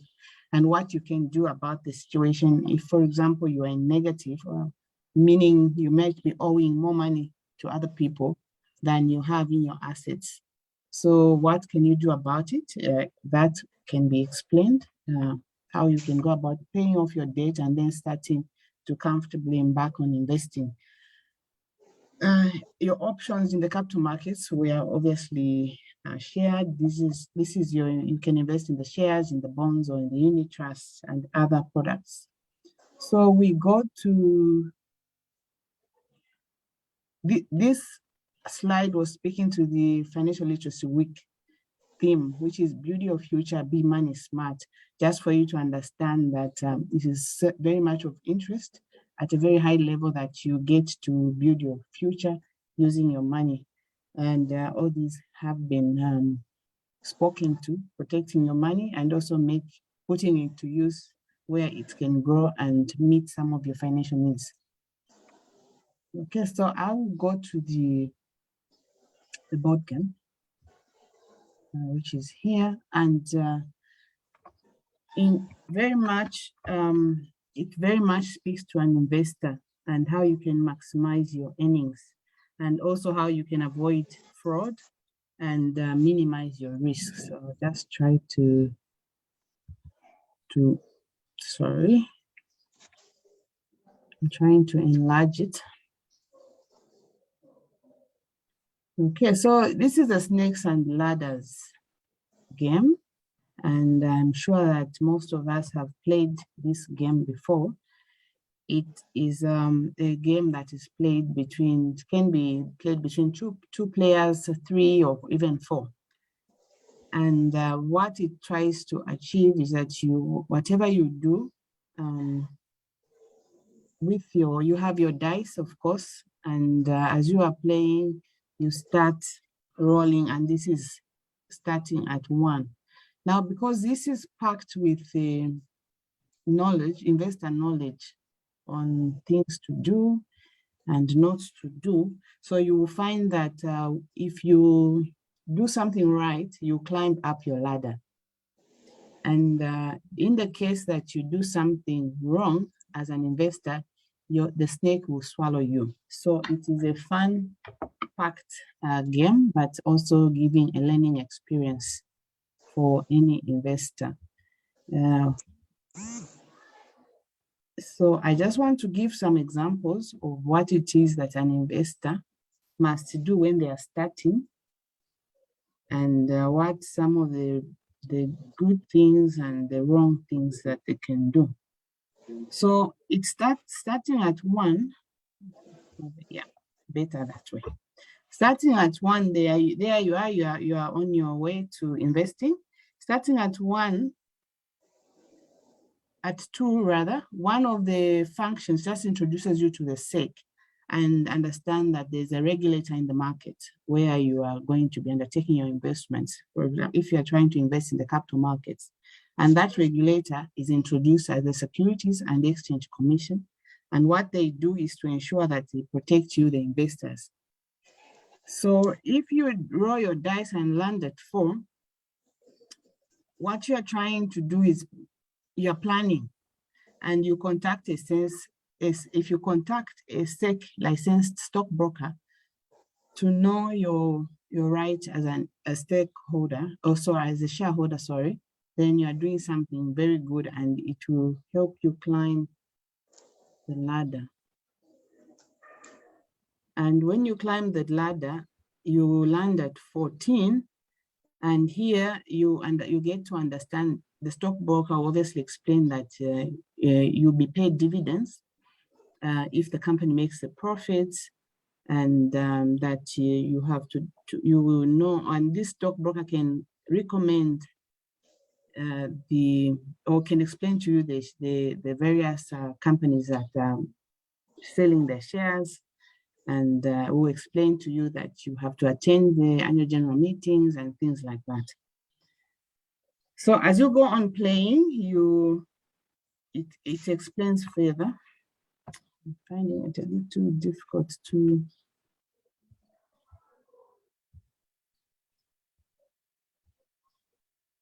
Okay. Okay. I'm sorry.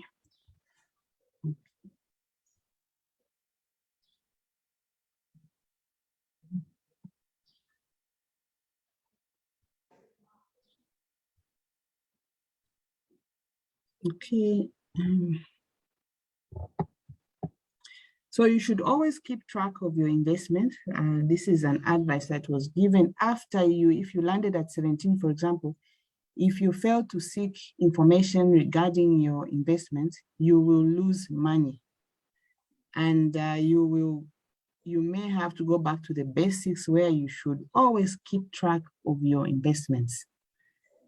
I'm just giving some examples of these things. And if you, for example, your dice landed you at 26, or your moves landed you at 26, you'll be swallowed by the snake because you did not ask for documents on investments made on your behalf. Leah was explaining some of the things that will cause people to lose money. And some of it is when you do not take such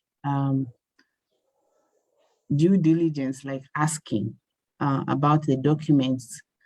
In other aspects, in consumer protection, they'll always say keep record of whatever transaction that you undertake, so that it can speak for you. So this is where it goes back and advises always request for documents on transactions made for proper follow-up and evidence. And if you are going to come to if you are a dissatisfied customer and come to reports to any of the regulators that were mentioned, those are the things that we'll ask for. Where are the receipts? What is the evidence of the transaction? And if you do not have that, then you find that it will be very hard to help you.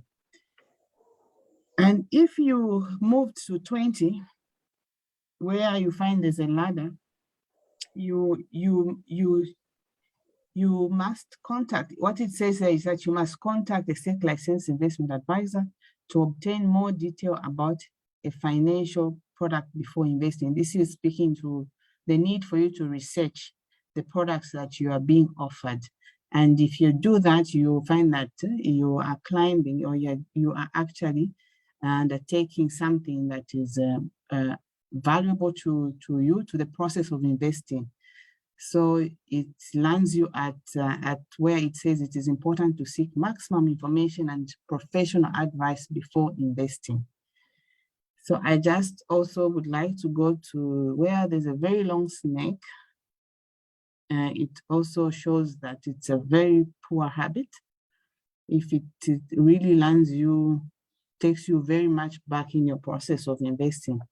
So if you invest in a scheme here at 87, it says if you invest in a scheme proposing to double your money in 2 months, Leah explained that it is it's in what instrument would that person be actually investing your money so that it doubles in 2 months? It's very unlikely. So it will really take you back. And there we are advising that what you should have done is what is probably happening is that where a return on investment seems too good to be true, it probably is. So basically, this is what this game will be teaching as you go on playing. Of course, it will be advisable that you first read through all of it, starting from 1, understand, even without playing, it is able to show you what points you must emphasize to the learners as they are learning or as they are playing this game. It would be very good that they first appreciate, or you first appreciate the whole game board and what it is talking about, and then go into playing it. So then you find that you are scammed at some point, you fall back, what could you have done? It gives that advice. So basically, this is the game board, and we have printed quite a number of them in readiness for distributing to the schools. And we have contacted Bustaz as the association that is dealing with the business studies teachers. And we are aware that most of these things are already in the syllabus. It's content that we have provided to the Curriculum Development Commission, who are inputting financial education and preparing for the revision of the entire syllabus. We thought that we introduce it because you'll be receiving it and using it in those periods when you require learners to do something that is supplementary to the teaching content that you already have. I think unless there are any questions, this is what the game board is all about. And we'll be happy to be distributing it for free to the schools. We'll agree, obviously, with the numbers we have, how many each school will receive. Thank you. I'm ready to receive any questions, if there are any. Ladies and gentlemen, any questions? We thank Mrs. Makumba for that precise presentation. So let us have questions from the participants. We shall have the questions, then we do our remarks as we close the CPD for today. Any questions, ladies and gentlemen?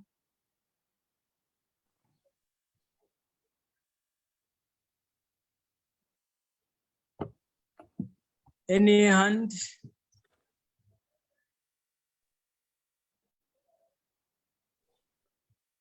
Hello? Please come through. Hello? Mr. Song. Yes, sir. Please ask your question. Prodded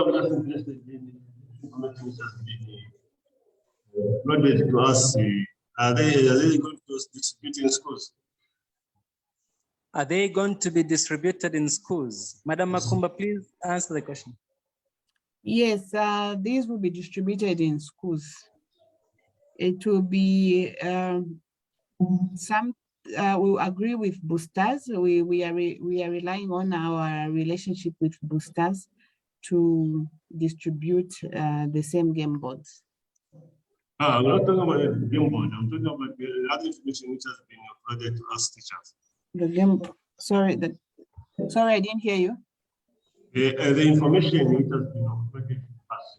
Oh, the presentations. The presentation. Yes, they will. Thank you. And in addition, madam, we, like you rightly put it, the game boards, in the case of game boards, they'll be distributed to schools. And the plan is to have them distributed at the time when we have either our district CPDs or our zonal CPDs. So as we get to those meetings, let's be expectant of these game boards coming our way, and also having them used in our schools thereafter. Thank you so much. Any other question, ladies and gentlemen?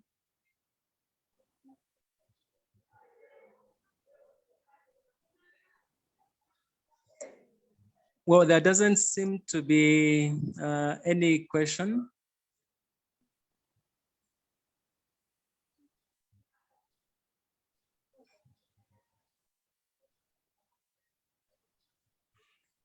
Okay. With that, madam, we can safely say the subject matter for today has been adequately dealt with by able people. We thank you most sincerely for the time that you have spent with us. We know that you have very busy schedules, but you have managed to actually spend about 2 hours with us, for which we are so very grateful. Allow me, just before we conclude, to simply inform the members that currently we have CPDs which are supposed to be taking place in the districts. So any change in terms of the dates and the venues should be communicated, because we want to bring the board games right where you hold your CPDs. Allow me to also inform the members that next month, there will be a number of teachers who will be selected to take part in the curriculum review meeting. Of course, we shall bring on board all the stakeholders, and we pray and hope that like the assurance has come from Securities and Exchange Commission, we shall have people from the commission to really guide us on what they really expect in the curriculum. Allow me to also mention that ahead of us, particularly in June, we are going to have district fairs, that is quizzes, as well as business plan presentations. The guidelines will be sent to everyone. And in July, we shall have our provincial business fairs and business plan presentations from the learners. This will be accompanied by the official launch of the business club in the schools. So these are programs that you don't expect to miss.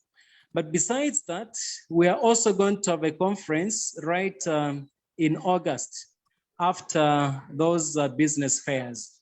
And that will conclude the year in terms of programming. But as for the virtual meetings, we shall continue to have one meeting every month, especially in the first week of the month. So every month from now onwards, all the way to December, we are committed to having one meeting per month in the first week of the month. This is because we cannot manage to wait for physical meetings to deal with all the professional updates, as well as all the professional lessons that we need amongst us. So we shall really rely on this, besides just the physical meetings that we shall be conducting. So ladies and gentlemen, that's a short preview of the meeting, the short preview of the activities that we expect to see in the course of the year. With this, allow me to ask Madam Makumba to invite Ms. Mutumboi Mundia, who is representing the CEO for the Securities and Exchange Commission, to come through to give her remarks. Thank you so much. Thank you, Mr. Fisonga. It is now my privilege and honor to invite Ms. Mutumboi Mundia, Director of Market Supervision and Market Development, representing the SEC CEO, to present her closing remarks. No, thank you very much. I am mindful that this has been quite a lengthy session, but one that I believe that we've been able to share some useful information and tips. My appeal, I think, to the organizers is that we make this regular and create more of this sort of engagements, maybe to zero in on some of the specific issues that might be of interest to the teachers. I am really grateful that you took time off your busy schedules to join in on this call, and also just very thankful to the organizers for a job well done as far as I'm concerned. As I promised, I'm seeing there's some hands that are raised, so I'm not sure, maybe you can guide how you want us to deal with the 2 hands that are raised. Otherwise, in terms of my remarks, they were really brief and just to thank all of us. Thank you. Okay. Kindly, for those that have raised their hands, please come through with the questions quickly so that the CEO can actually conclude.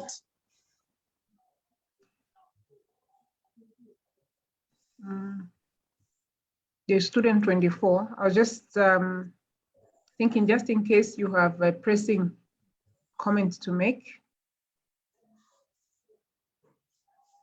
Okay. One of the hands has dropped, but there's still the student 24 hand, which is still up there. Thank you so much, Madam, for your courtesy. I would really request that probably we proceed with the closing remarks. And then if there are some questions, they can be asked probably on the WhatsApp group that we have as an association, and answers can be collected and be shared. Thank you. Okay.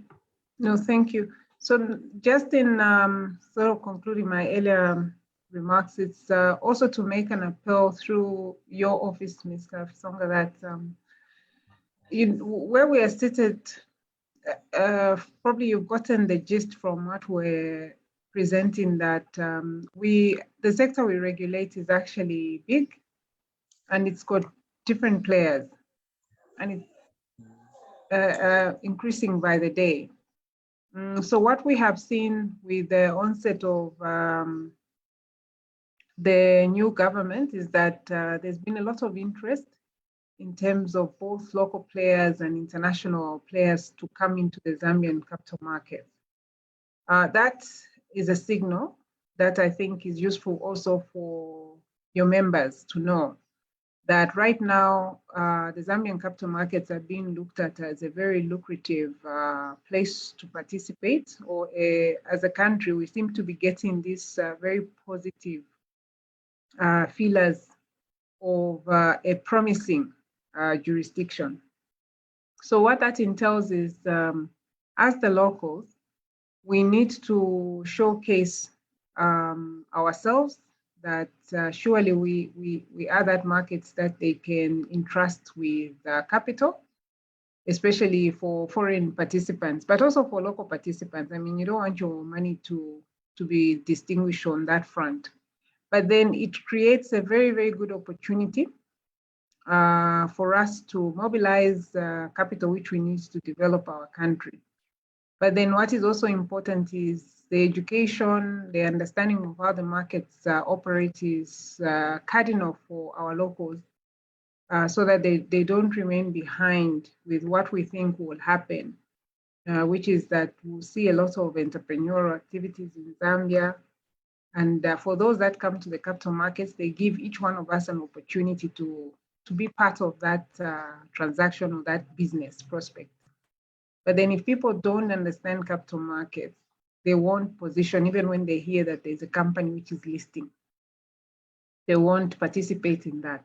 So we're depending on the teachers, that the information you get will raise more questions, and that we will hear from you at some point on proposed subjects or topics that you feel we should delve in and unpack.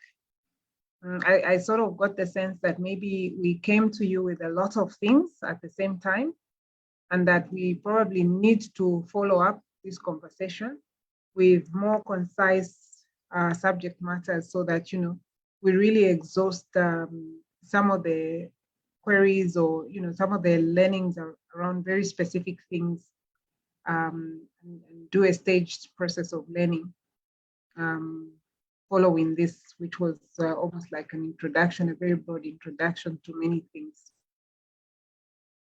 With that said, I think just to reiterate our commitment that we are here and we're looking forward to partnering, to continue our partnership on many fronts.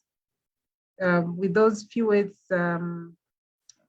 teachers and ladies and gentlemen, I would like to conclude our closing remarks as a commission. Thank you.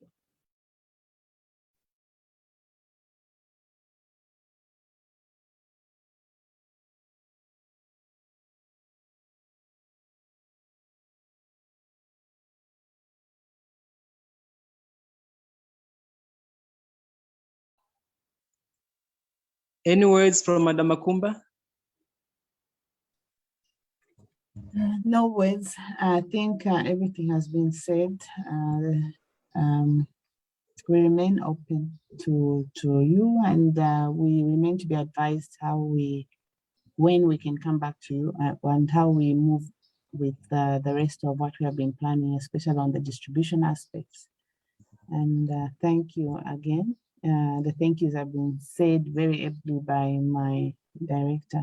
Thank you. Thank you so very much, Madam. We also express our gratitude to you for your kind words and your time.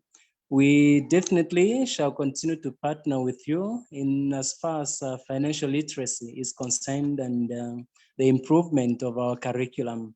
So please expect us to knock on your door, Madam, any time from now, even as we prepare for the program for curriculum review.